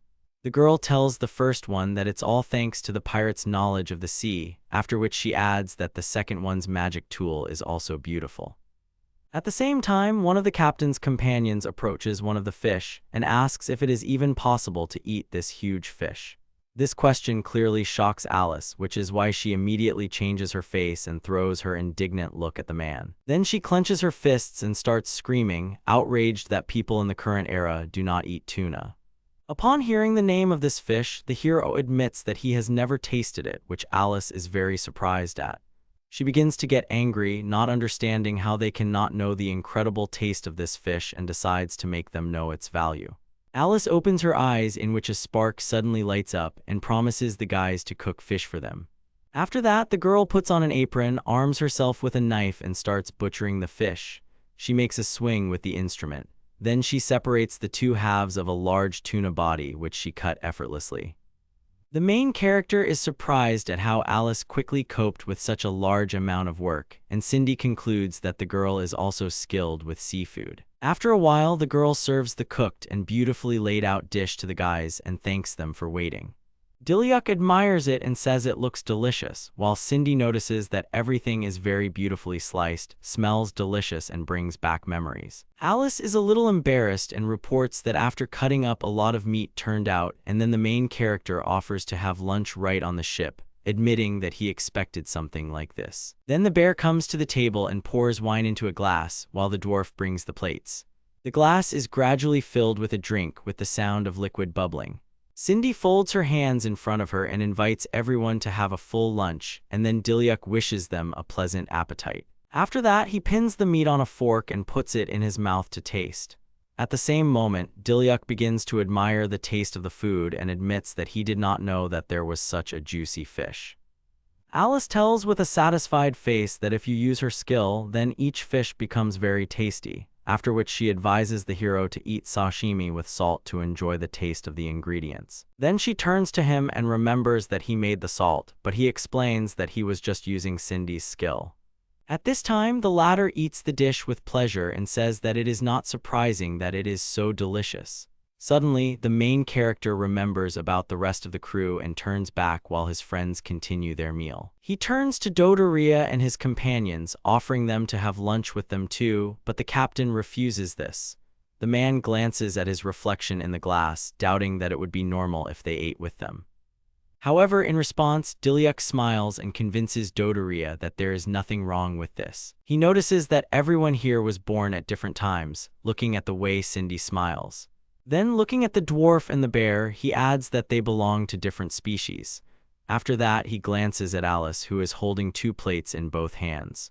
But from this, the main character concludes that everyone is equal in Tenma, and therefore they eat at the common table. He asks the former pirates to sit down and try the dishes, because Alice's food is very tasty. Then Dodoria carefully takes a fork in her hand and, hesitating a lot, thanks the hero for the food. Then he stabs the meat and puts it in his mouth to taste. The second he puts that hand down on the table, something starts dripping on top of it. Tears begin to flow from Dodoria's eyes, and he says that this taste is much better than stolen food. At this time, his happy companions begin to devour the food with both cheeks. One of them is also starting to cry, and the other is trying to hold back. Dodoria recalls that they met with Dilyuk quite recently and admits that despite this, he is already glad to meet them, in response to which he admits the same. But then he picks up a bottle of wine and adds that he is not the only one who is glad to see this meeting.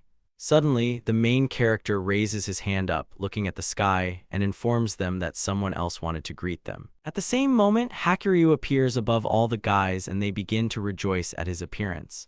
Dodoria's companions are a little surprised, but despite this, a smile appears on their face while Dodoria himself is very scared. The dragon lands on the ship and the guys decide to approach him, someone to stroke, someone to hug. Looking at this, the main character closes his eyes and smiles contentedly. The captain and his companions decide to sit on Hakuryu's back and he begins to roll them. At this time, the rest of the guys are watching this with joyful faces, touched by the reaction of the former pirates. Suddenly, the main character smiles broadly and starts laughing. Then Dodoria and his companions see this and they also start laughing with joy. Several more days have passed since that day. Dilyuk says that after a while, the development of the port began on the shore of Tenma. Dodoria and Cindy are standing at the port and looking at the map together, trying to figure something out while the main character tests his strength. Dilyuk notices that the pier should also be repaired, after which the captain apologizes for such a hack. Then the hero draws attention to the many trees and rocks and thinks that he should consult with Karoth about safety. Suddenly, there is some movement in the bushes and Dilyuk accidentally notices it.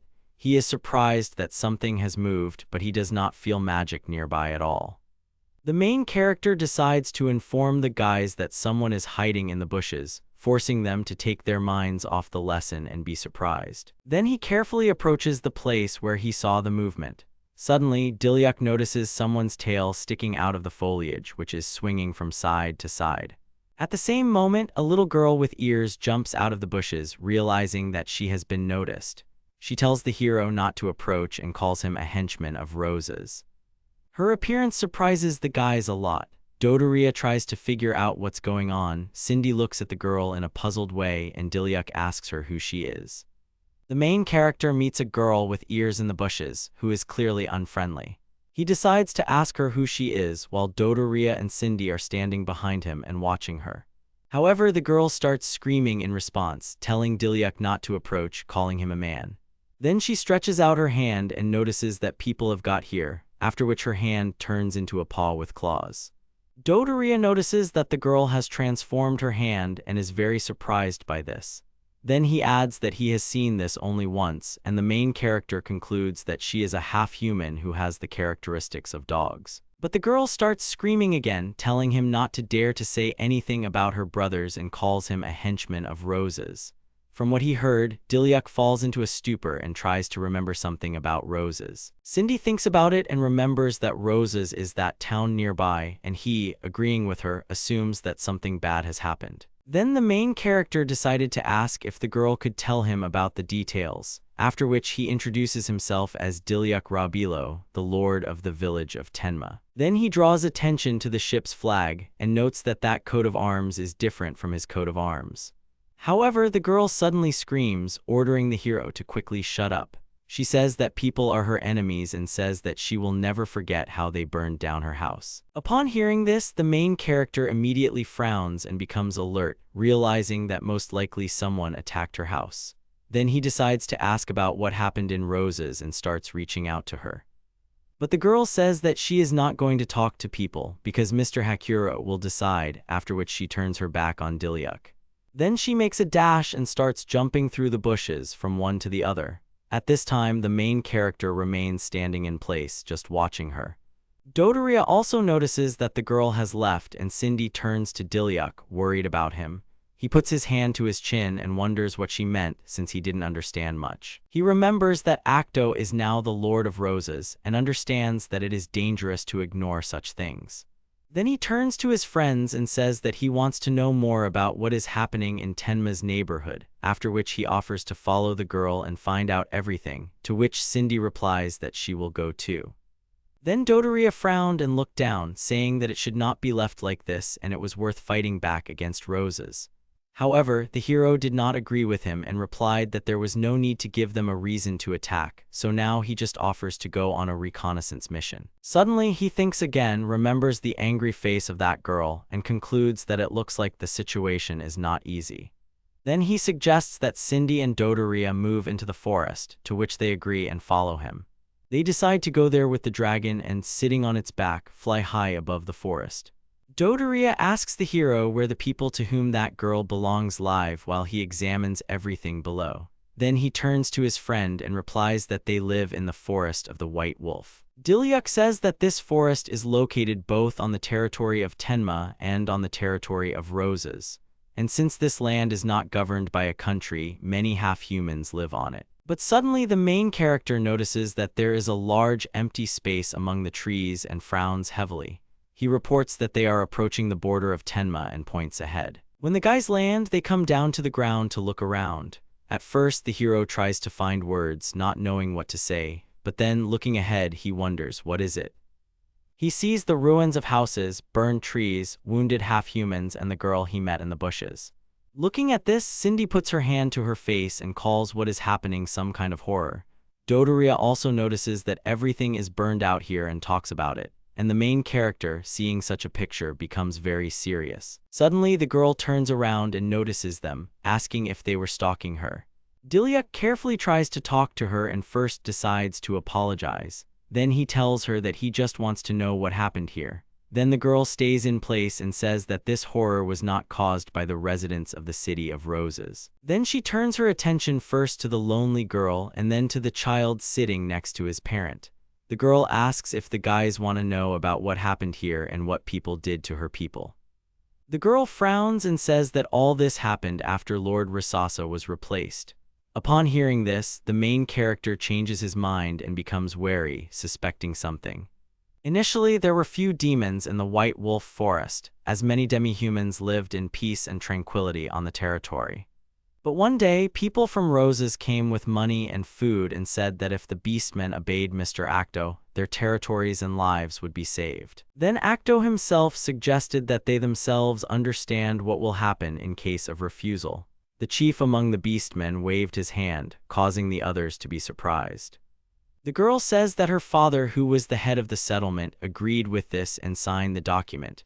According to her, this was the beginning of a living hell. She remembers how one of the beastmen was captured after that, despite his fear and resistance. Then a spear was pointed at him, after which Actto ordered the men to be handed over to his factories.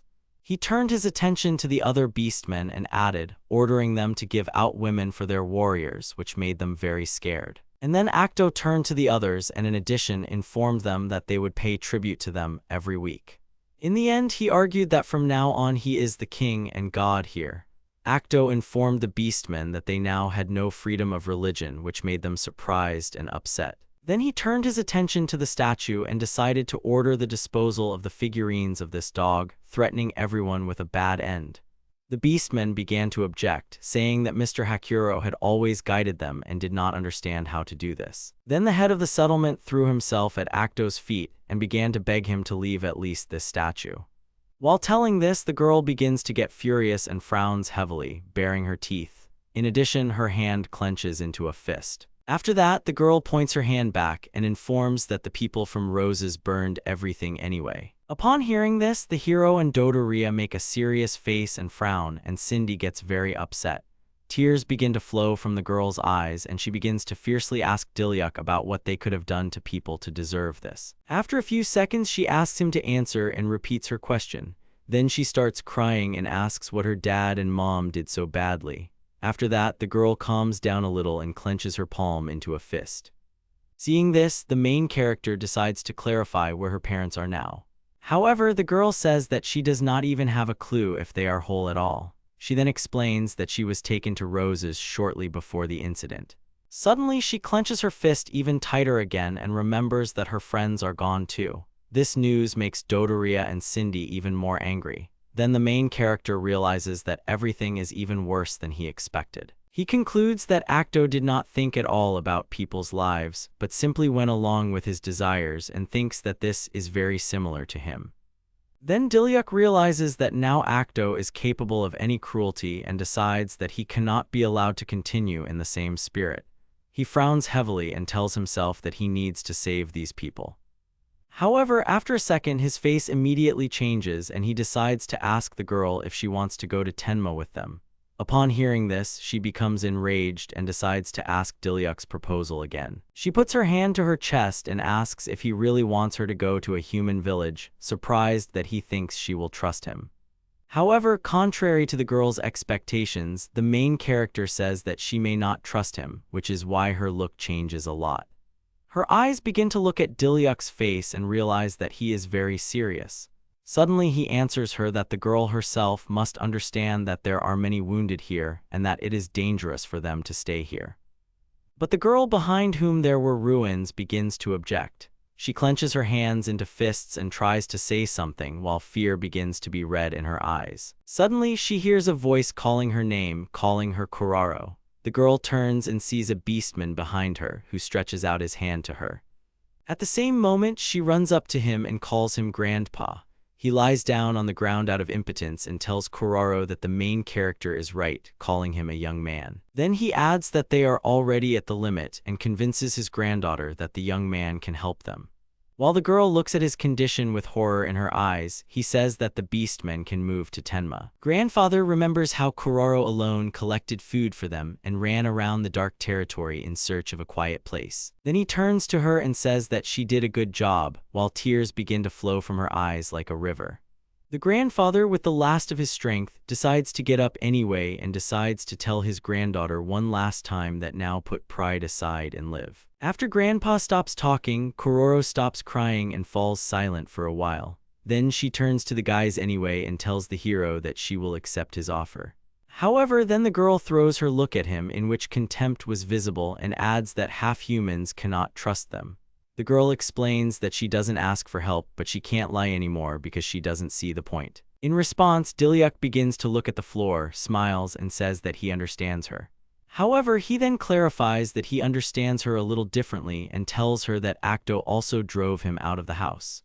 Therefore, the main character thinks that he can understand the anger and sadness that Kuroro is experiencing.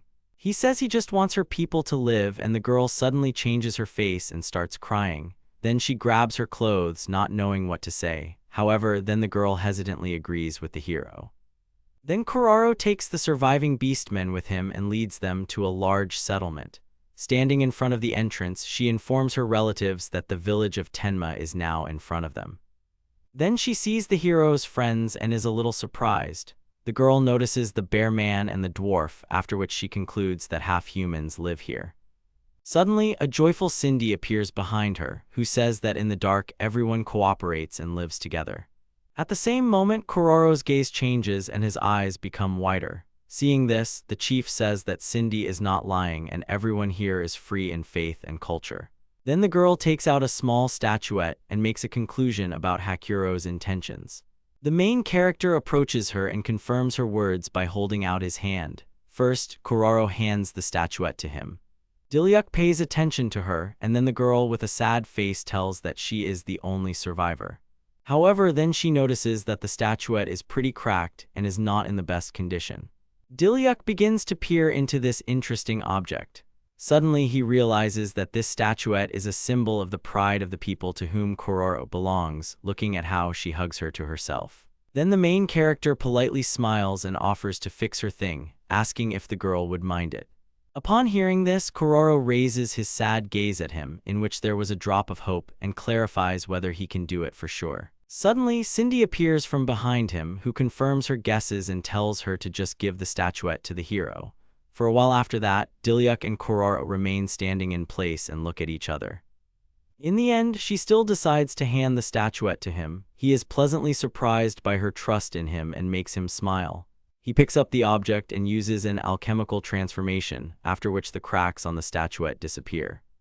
Kuroro is greatly surprised by this and turns to Mr. Hakuro. Suddenly, tears begin to come to her eyes and she calls the statuette the pride of her people. Dilyuk says that now they can only give this and assures the girl that they will definitely help her.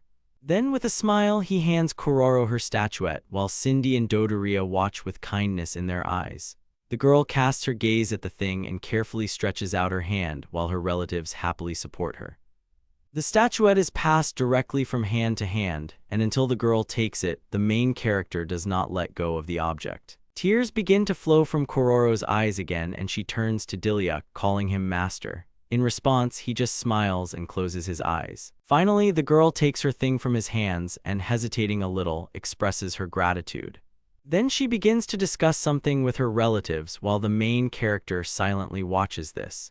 He thinks about how they helped these half-humans but realizes that the main problem has not yet been solved. After that, Dilyuk turns to the direction from which the wind blows and promises that he will stop the tyranny of Actto for the sake of the inhabitants. The next day comes. The main character knocks on the door of the house before entering. When he goes inside, he sees in front of him the beastmen sitting at the table and Alice, who serves them, as well as a dwarf. Dilyuk wishes everyone a good morning. Then everyone immediately pays attention to him and wishes him the same, rejoicing at his appearance. In response to this, the main character smiles and notices that the people of the beastmen look quite cheerful today. He says that it has been several days since their arrival. Now the beastmen are slowly getting used to life in Tenma. Dilyuk decides to ask one of the women about the condition of her arm wound, and she replies that everything is much better thanks to his potion. Then the hero becomes calmer. Suddenly he remembers Kuroro and asks where she is now, turning back. The woman wants to tell him what the girl is doing at this time, when suddenly they both notice a tail sticking out from around the corner. At this moment, Kuroro is sitting on his knees in front of a low table, taking one hand and the other in front of him. She turns to the great Hakuro and asks him to protect her mom and dad. At the same moment, the hero looks around the corner to watch her. He thinks about the fact that even though the beastmen are here now, however, this does not change the fact that they have lost their home and relatives. Then the main character realizes that he wants to help Kuroro's parents. Then he suddenly clenches his hand into a fist. His gaze becomes more furrowed and he realizes that there is no choice left. After that, the story is transferred to another house. Dilyuk takes a step forward and begins his speech. He looks around at all the guys standing at the table and waiting for his words and concludes that everyone has gathered. First, the hero casts his gaze at Cindy, Alice, and Dodoria standing on the right side. Then he looks at the bear, the dwarf, Karoth, and Balak looking at him from the left of the table. After that, he stops at the seriously minded Kuroro. Then he decides to start and at first admits that, frankly, he is going to fight with the City of Roses, but then corrects himself and clarifies that he will fight with Actto. Such news causes only silence in the room, and the guys are trying to realize what is happening. After a few seconds, Karoth immediately asks if they are going to attack them from here, and Balak clarifies if it is dangerous. To this, the hero replies that he is aware of this risk, but then adds that Kuroro's parents are in captivity, and the situation can change quickly. Then the girl is surprised that the hero is ready to risk the village for the sake of her people, and asks him again. Dilyuk answers her that sooner or later the collision would have happened anyway. He says that if they don't stop Actto now, then he will repay in kind. Then the hero clenches his hand into a fist again, holding it on the table, and is about to add something. He frowns heavily and firmly says that he will not forgive those who harm the inhabitants of Tenma. The hero raises his fist to the level of his face and informs that his duty is to protect all the villagers and therefore promises not to let him hurt them again. The guys react to this in different ways. The bear is very surprised by this, Dodoria smiles, and the dwarf becomes more confident in the hero.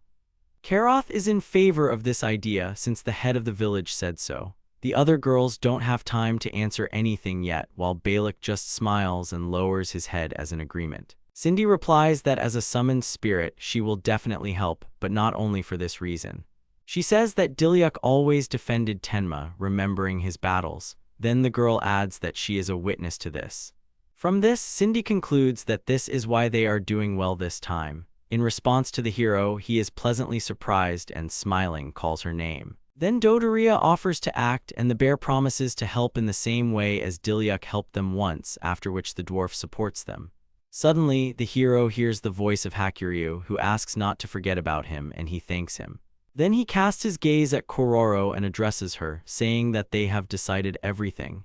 This makes her eyes widen in surprise. But a second later, her face changes and a confident smile appears on it.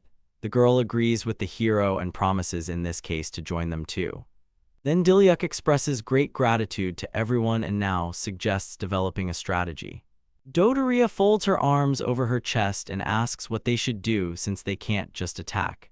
To this, the hero replies that invading the territory from here is fraught with high risk and therefore he would like to avoid this. Kuroro then adds that the problem here is that the residents of Roses did not cross the border.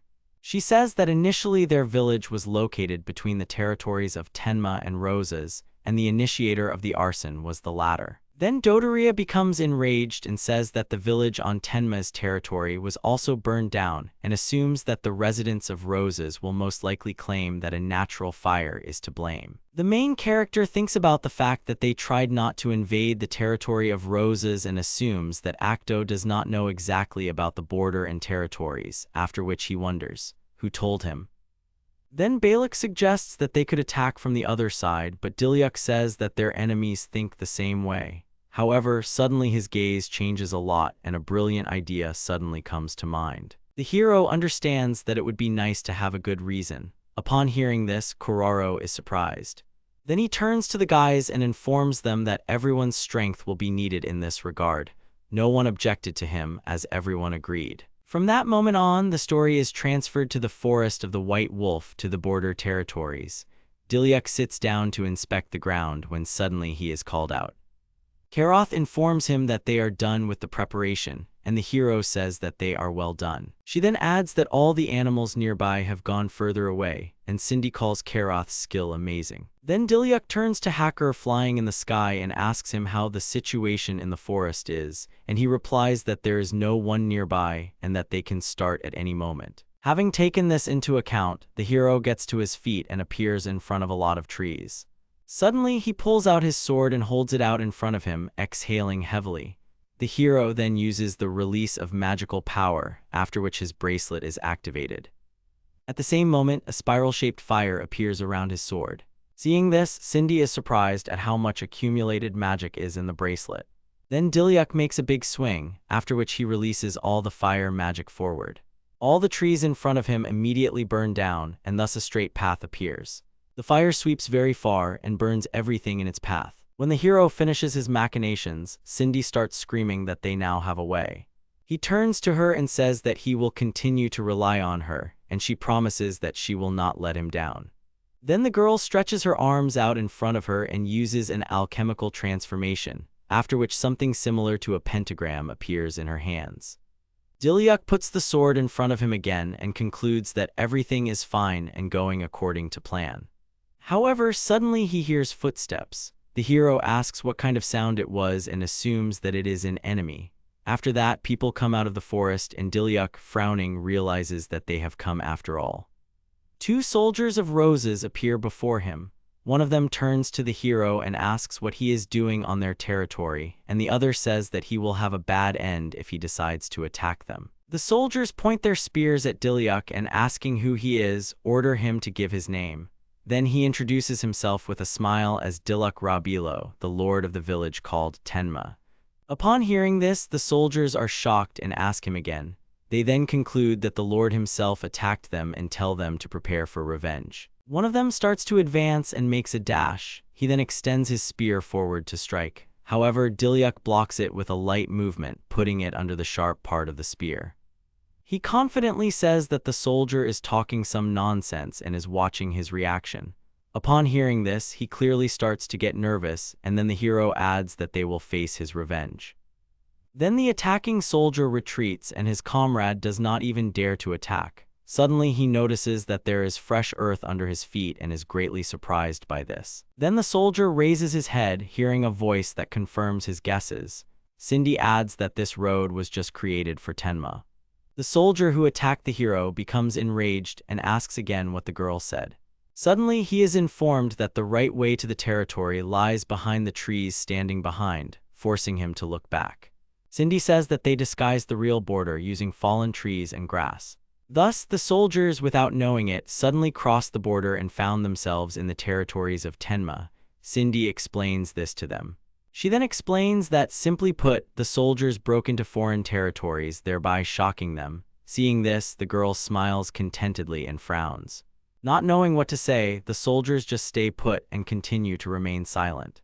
One of them realizes that he did not notice it in the dark and begins to get angry at himself. However, then an idea comes to his mind. He tells the guys that reinforcements will arrive soon at the sound and that there is nothing to be done about it.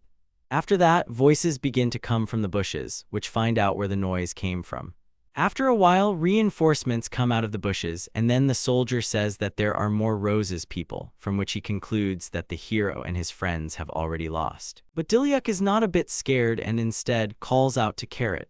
Hearing her name, the girl adjusts the bow on her head and informs that she understood everything. Then she takes out a large hammer and hits it on the ground, causing sparks to appear around. After that, the girl picks him up and says that it's very good when everything goes according to plan. She hits the ground with her hammer again and jumps up for a stronger blow. A second later, traps appear under the soldiers' feet. After another moment, they immediately close, causing them to scream. The soldiers are trying to figure out what is happening and, feeling terrible pain, they are trying to break the trap. Despite this, Karoth reports that it is not fatal. Suddenly, Cindy, standing behind her, turns to her, saying that it was cool, but she assures the girl that she does not need praise. Then they are interrupted by the hero. He thanks Karoth for her help and now asks the girls to return to Tenma. After that, he turns to Kororo, and she says that she came here just for that. She transforms into a cute dog and, looking at the girls, asks them to climb on her back. Cindy admires what is happening, and Karoth notices that she can even transform. Then they sit on Kororo's back and she asks them to hold on tight before making a dash. The hero turns to her and asks them to protect the village, to which the girl agrees. After that, she leaves the battlefield. However, Cindy is still worried about Dilyuk, looking at how he gradually disappears behind the trees and bushes. But then she starts looking ahead and wishes him luck, promising to do her duty too. While the soldiers were in pain on the spot, the hero informs them that the traps created by Karoth will soon disappear and advises them to run if they want to. He then adds that he does not want senseless bloodshed, continuing to hold the sword in front of him. After a few seconds, the traps disappear and the soldiers decide to retreat, but one of them, holding a spear, still stays in place and asks the hero to attack, assuring him that he will not escape. Then Dilyuk squeezes the hilt of the sword even harder. After that, he makes a swing with it and uses the Rabilo style. He then creates a very powerful magic ray called the Moonship Slash. From such a strong blow, the soldiers are thrown in different directions, which causes them to start screaming. When the magic ray disappears, they begin to gradually come to their senses and crawl away. Seeing this, the hero frowns and concludes that it seems that there are fewer people willing, while a drop of sweat is dripping from his forehead. But the two soldiers who came first remain lying in place. One says that Dilyuk is too strong, and the other wonders where he got so much strength from. Suddenly, the hero raises his head and, looking at the sky, realizes that dusk has thickened.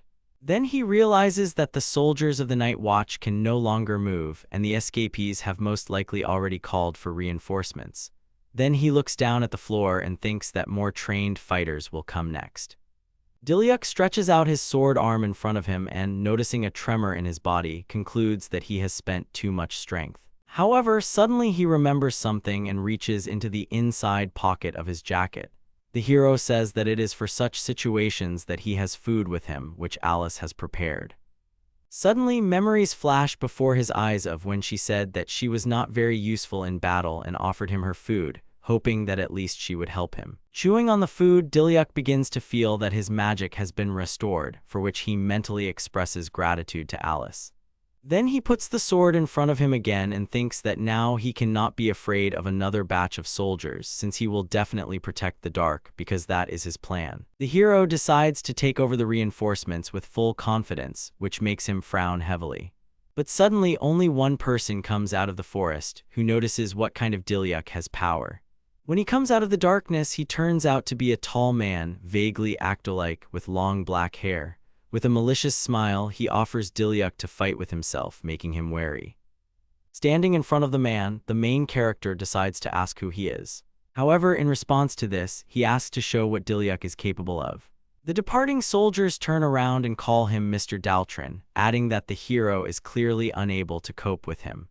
Looking intently at the man, Dilyuk assumes with full confidence that he is definitely a leader from the City of Roses. Daltrin remembers that his lord talked about him and said that he wanted to repay him for what he had done, calling it utter stupidity. Then Dilyuk notices that the man is not shy in his expressions when it comes to his master.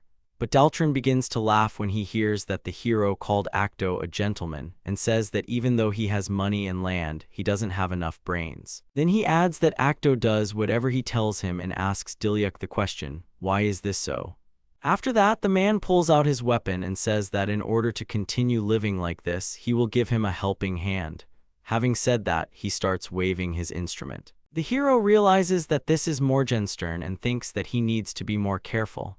He dodges the blow, but it's still straining, notices that he has a good reaction. However, he then convinces him that it's not that simple. The man stretches out his hand and informs that Dilyuk has not yet seen him fight for real. Then he becomes alert and realizes that Daltrin has a skill. He then asks the hero if he hears anything and calls it the sounds of his defeat.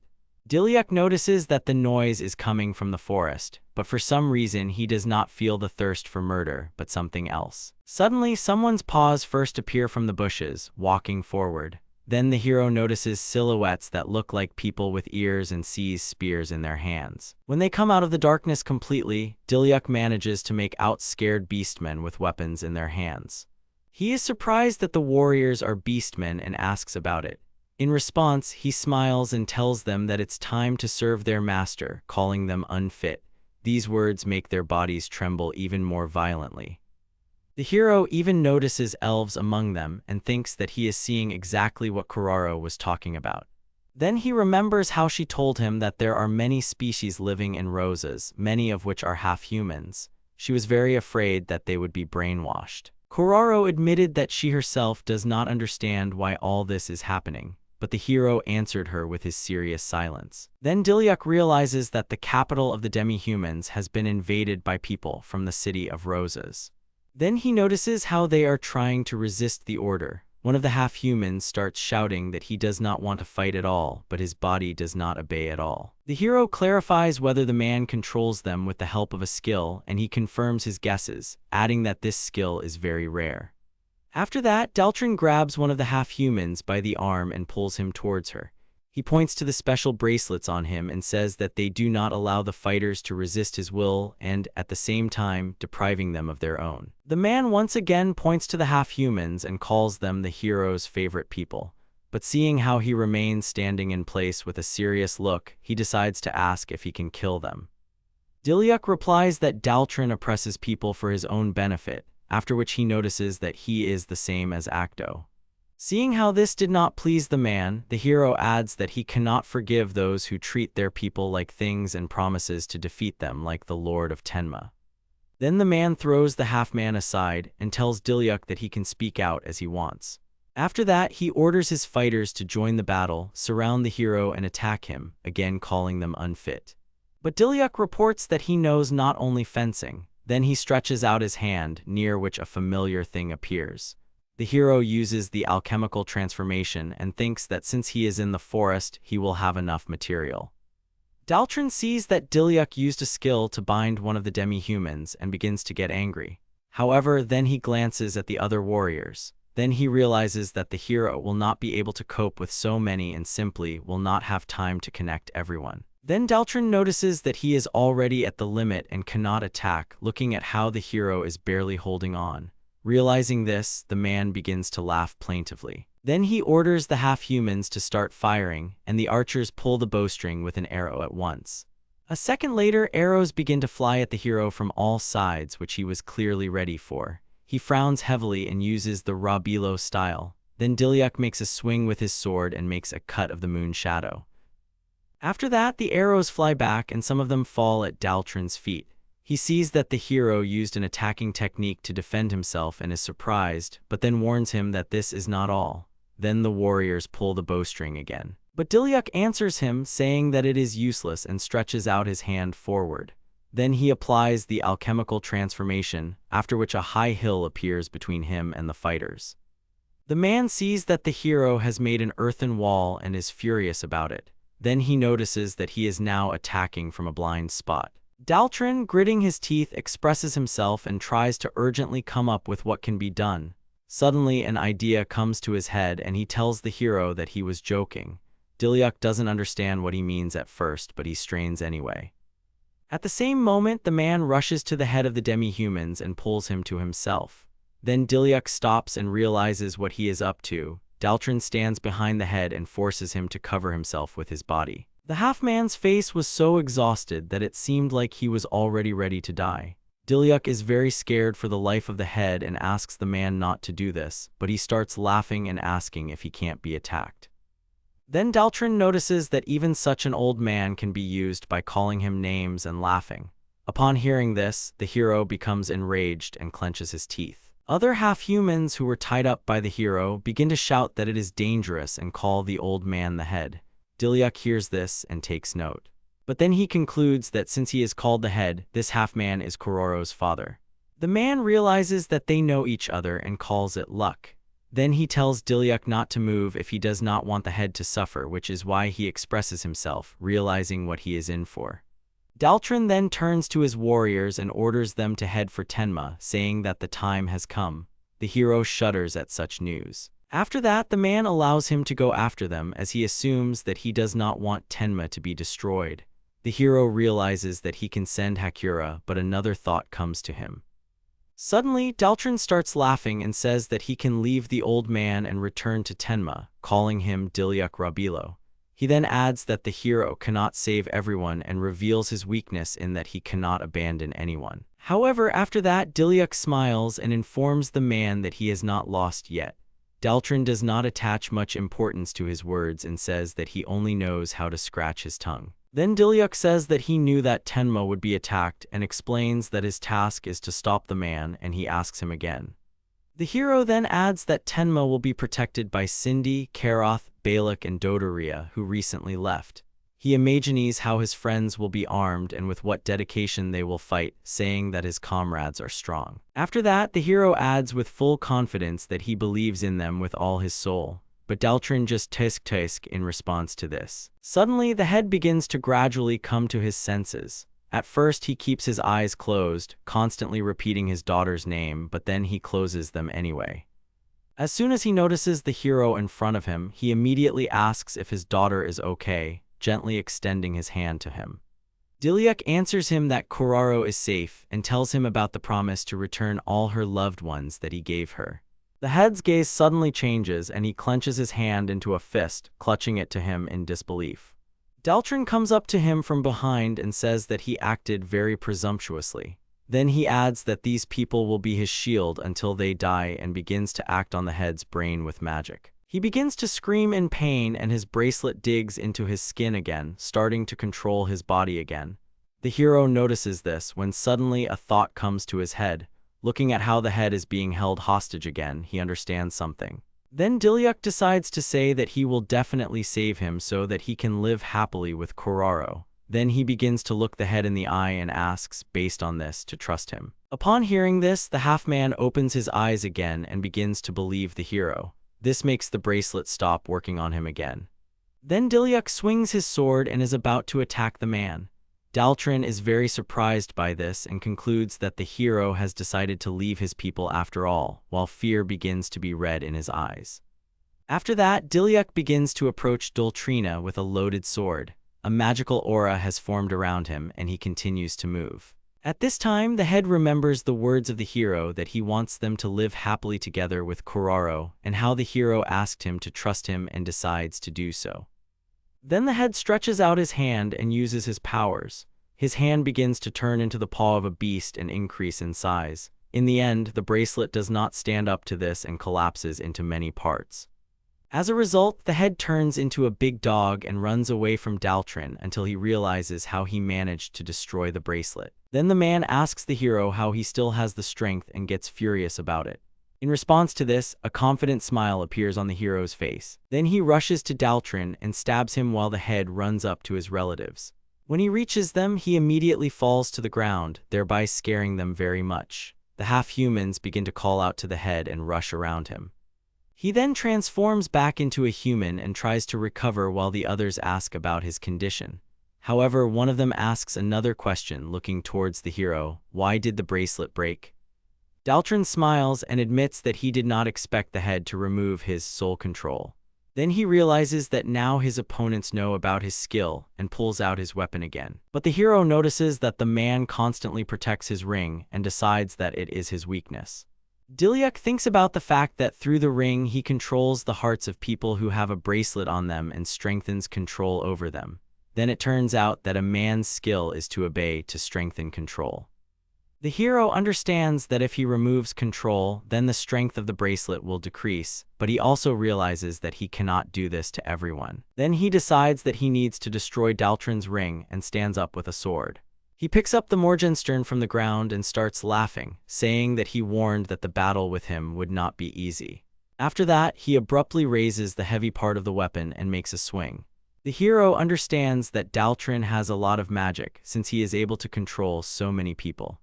Then he decides that the man is much more dangerous than he expected and prepares for a fight. After that, Daltron says that the fun is just beginning, addressing the hero and calling him by his first and last name. At this time, the subordinate half-humans come to Tenma village feeling very guilty. Karoth is noticeably surprised by such a large number of people and begins to look at the situation a little differently. Cindy, standing next to Kuroro, begins to seriously prepare for battle. Before starting to fight, Karoth looks at everyone and says that there are not a few half-humans here. The story moves to the territory of Tenma. The friends of the main character begin to fight with the half-humans who have come. Dilyuk blocks the blow with his sword and says with a displeased face that there are more opponents than expected. At this time, the bear fights off another half-human and responds that these warriors are being controlled. Then Dodria dodges the attack and says that it is very difficult to fight, trying not to harm the opponent, after which he gives him a slap on the back of the head and apologizes. At the same time, the dwarf begins to examine the bracelet on the arm of one of the half-humans and informs everyone that these are magic bracelets. He then adds that he will try to destroy them while the fighters are unconscious. Dilyuk looks away and thinks that this skill is very strange and that its owner must be the same.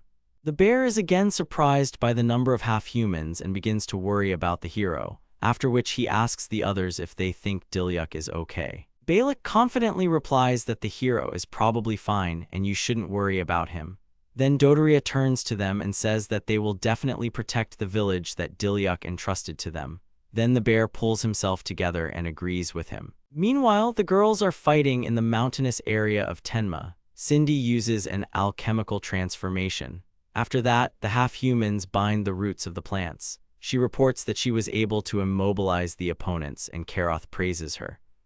Then she adds that they shouldn't let their guard down anyway, and the other agrees with her. Suddenly, Cindy notices that there are more and more half-humans coming from the forest. A second later, Kuroro runs up to them and says that there are many beastmen among them, but something is wrong with them. Cindy assumes that they are under control as she feels the magic from the bracelets. Then she thinks that if they destroy these bracelets, they might be able to free the demi-humans. Then Karoth joins the dialogue and says that it will be difficult to destroy them one by one, blocking the blow with his weapon.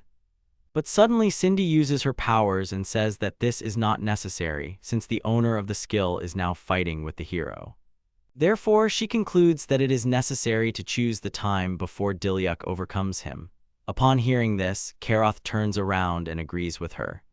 Then Cindy says she can hold off a few warriors, and her friend says her traps won't catch everyone either. After that, Karoth sighs, thinking that everything would be better if they only had more time. Kuroro then addresses them. She says she will deal with the containment of the warriors and asks the girls to prepare their skills. Karoth raises the hammer over his head and thanks her, promising not to let the plan fail. Then Cindy uses the alchemical transformation and replies that she won't allow it either. Then they synchronously make a promise that they will fight with all their might until Dilyuk wins. At this time, in the border areas, Daltron once again asks the hero if he wants to give up. Then he swings his weapon and strikes, saying that Tenma will become theirs anyway. Morgenstern hits the trees and immediately cuts them down. The hero manages to dodge the blow and is surprised at how far Daltron's weapon reaches. After that, Dilyuk uses magic, jumps up, and is about to strike the man from above. However, his attack narrowly misses the bound demi-humans, making them very scared. The hero notices this and realizes that if he is careless, he will hurt innocent people. Then an idea comes to his mind, which makes his gaze quickly change and become more angry. Daltron tells the hero that by constantly dodging, he will not win and swings again. The same one does not answer anything, trying to guess the moment. Then Dilyuk decides that it is necessary to knock the Morgenstern out of his hands and puts the sword in front of him. He makes a dash towards the man, thereby shortening the distance. But Daltron pushes him away with his foot, grinning at the same time. He puts his foot against Dilyuk's sword, which causes him to fall into a stupor, get angry, and cluck. Then the man offends the hero, saying that he is noticeably weak and pushes off. After that, he makes a swing, and the heavy part of the weapon is behind the hero. However, he jumps up to dodge the blow and jumps back along the way. Daltron becomes enraged and mentally asks the hero a question. Does he really think he can win without injuring or killing anyone? Then he concludes that Dilyuk will not go to any lengths in order to achieve something. Then the man decides to end it, while fear began to be read in his eyes. After that, he swings and throws the heavy part of his weapon towards the bound demi-humans. Seeing this, Dilyuk immediately rushes to them, shouting at the man not to touch them. Then he flies up to the half-humans at great speed and protects them with a sword. With his weapon, the hero blocks the blow and tells Daltrin that he only knows how to use pathetic tricks. Dilyuk makes a confident face and admits that his fighting style is a little weak, as he said, but then he reminds me that he has friends who are ready to help him. The man, who does not understand anything, asks him again. After that, he tries to return the heavy part of the weapon back to himself. Suddenly, the hero uses the summoning. After that, a window opens next to it, in which there is a description of this skill and a scale of points showing that they have reached the maximum. Dilyuk is pleased with the news that he has finally accumulated enough points, after which he thinks that he trusts his strength. Then the hero remembers the moment when a bear approached him and asked if he was really going to fight alone, in response to which he called his name. Then Dodoria joins the dialogue and tells the bear not to worry and reminds him that Dilyuk can always summon Hakura. But then the hero reports that he is not going to summon a dragon near the border, and friends are interested in the reason for this. He then explains that summoning Hakuryu consumes magical energy that he would like to save, after which he adds that he needs the dragon to help him after the battle. Then Dodoria also realizes that Dilyuk is really going to fight alone, admitting that now he is just as worried. But to reassure his friends, the hero opens a window and informs them that he has a safety net. It was written in the window that the owner was able to summon creatures from the past and use their powers, and the points scale showed 820 out of 1,000. The hero says that he accumulated more points while they were developing a plan. Then he adds that he will quickly gain points for the summoning itself and summon a new spirit. However, Dodoria notices that the hero himself does not know which spirit he will summon while he is doing something in the window. Then Dilyuk raises his head up, looking at the sky, and thinks about the fact that he already has one candidate, after which he remembers what Haruki said. When the dragon told him that the militant spirit would respond to his call as soon as it received the scent of battle. Then the hero stretches out his hand in front of him and addresses the ancient spirit, asking him to go through time and appear. Then an unusual aura begins to form around him, and he uses the summoning of the ancients. At the same moment, a tiger-like spirit appears on the battlefield and begins to growl angrily. After that, he is glad that his turn has finally come, as he has been waiting for this for a very long time. The tiger makes a dash, pushing off with its hind legs from the ground. At the same moment, he appears in front of the hero and covers him with his body to protect him. Seeing Daltrin in front of him, the tiger changes his gaze and makes him more aggressive. The man is very surprised by his appearance and becomes furious, realizing that his defeat is near. At this point, Dilyuk decides to open a window and look at information about the spirit he has called. There he sees that the spirit is called the Furious King of Beasts, who has 1 level out of 5. The description said that the owner receives the incredible power of the legendary beast, the red tiger. The hero realizes that the legendary beast is now standing in front of him, when suddenly he points to the man and asks if he needs to be defeated, calling him a bro. Dilyuk replies with a smile that and apologizes for asking for help. Then the tiger agrees to help him and allows the hero to climb on his back, which he does. The man says that the hero has called another friend and makes a swing with his weapon. However, this does not stop the tiger. Sitting on the tiger's back and holding on tightly to him, the hero realizes that he is very fast. At this time, Daltrin swings his weapon at them. The man is sure that they will not be able to keep up with his attacks. But the tiger easily grabs his weapon by the chain, stopping him. Then, with his paw, he presses on the heavy part of the Morgenstern and presses it into the ground. Under the influence of his weight, the weapon breaks, and then the tiger spits it out and tells Daltrin not to interfere. After that, he throws the hero up with one push, while somehow he was already ready to attack. Dilyuk flies high up and starts flying at the man, holding a loaded sword in his hands. He says that now is the moment for reckoning and calls the man by name. After these words, the hero uses the timid style. He then stabs Daltrin using the moon shadow cut, thereby causing him to scream. In the process, the man manages to cough and lose consciousness. He just falls to the ground right in front of the hero. He notices that the man is starting to come to his senses and decides not to let him die. he uses an alchemical transformation. After that, Doltrin is wrapped around the roots of plants, preventing his blood from spilling out further. Suddenly, a tiger approaches the hero and notices that he is very kind since he stopped the bleeding of the enemy. But he replies that Daltrin must face real punishment and decides to destroy his ring just in case. After these words, the roots of the plants make their way to the ring and destroy the stone inserted in it. This makes Daltrin start shaking and he clenches this hand into a fist. Then he lowers his head and starts screaming that his plan has failed. Then he informs the hero that the heir of eternal darkness will be reborn through his fault, but he does not understand what he is talking about. Tiger calls this nonsense and asks Dilyuk not to listen to Daltrin, which is why he remembers that he needs to focus on what is urgent. Then the main character raises his head up and thinks about how the rest of his friends are now. After that, the story is transferred to the territory of Tenma.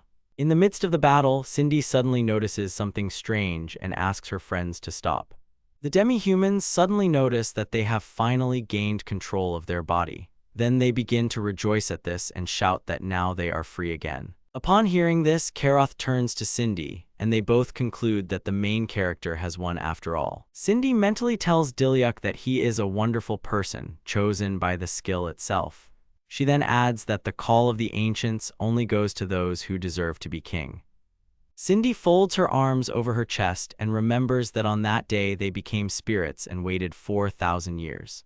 She says that they were waiting for someone who would have this skill. Then the girl adds that it was the main character who breathed life into her again, remembering the happiness when they created things together. However, Cindy disappeared from the ancient darkness and from people's memories. But despite this, she believes that the hero has the qualities of a real king, necessary in order to return Tenma to its former glory. Then she decides to make every effort to achieve Dilyuk's goal, after which she goes to free the demi-humans. But suddenly Karoth hears a strange rustle which makes him wary. Then she decides to tell Cindy about it. The girl tells her that something strange is happening in the forest when suddenly she hears a familiar voice.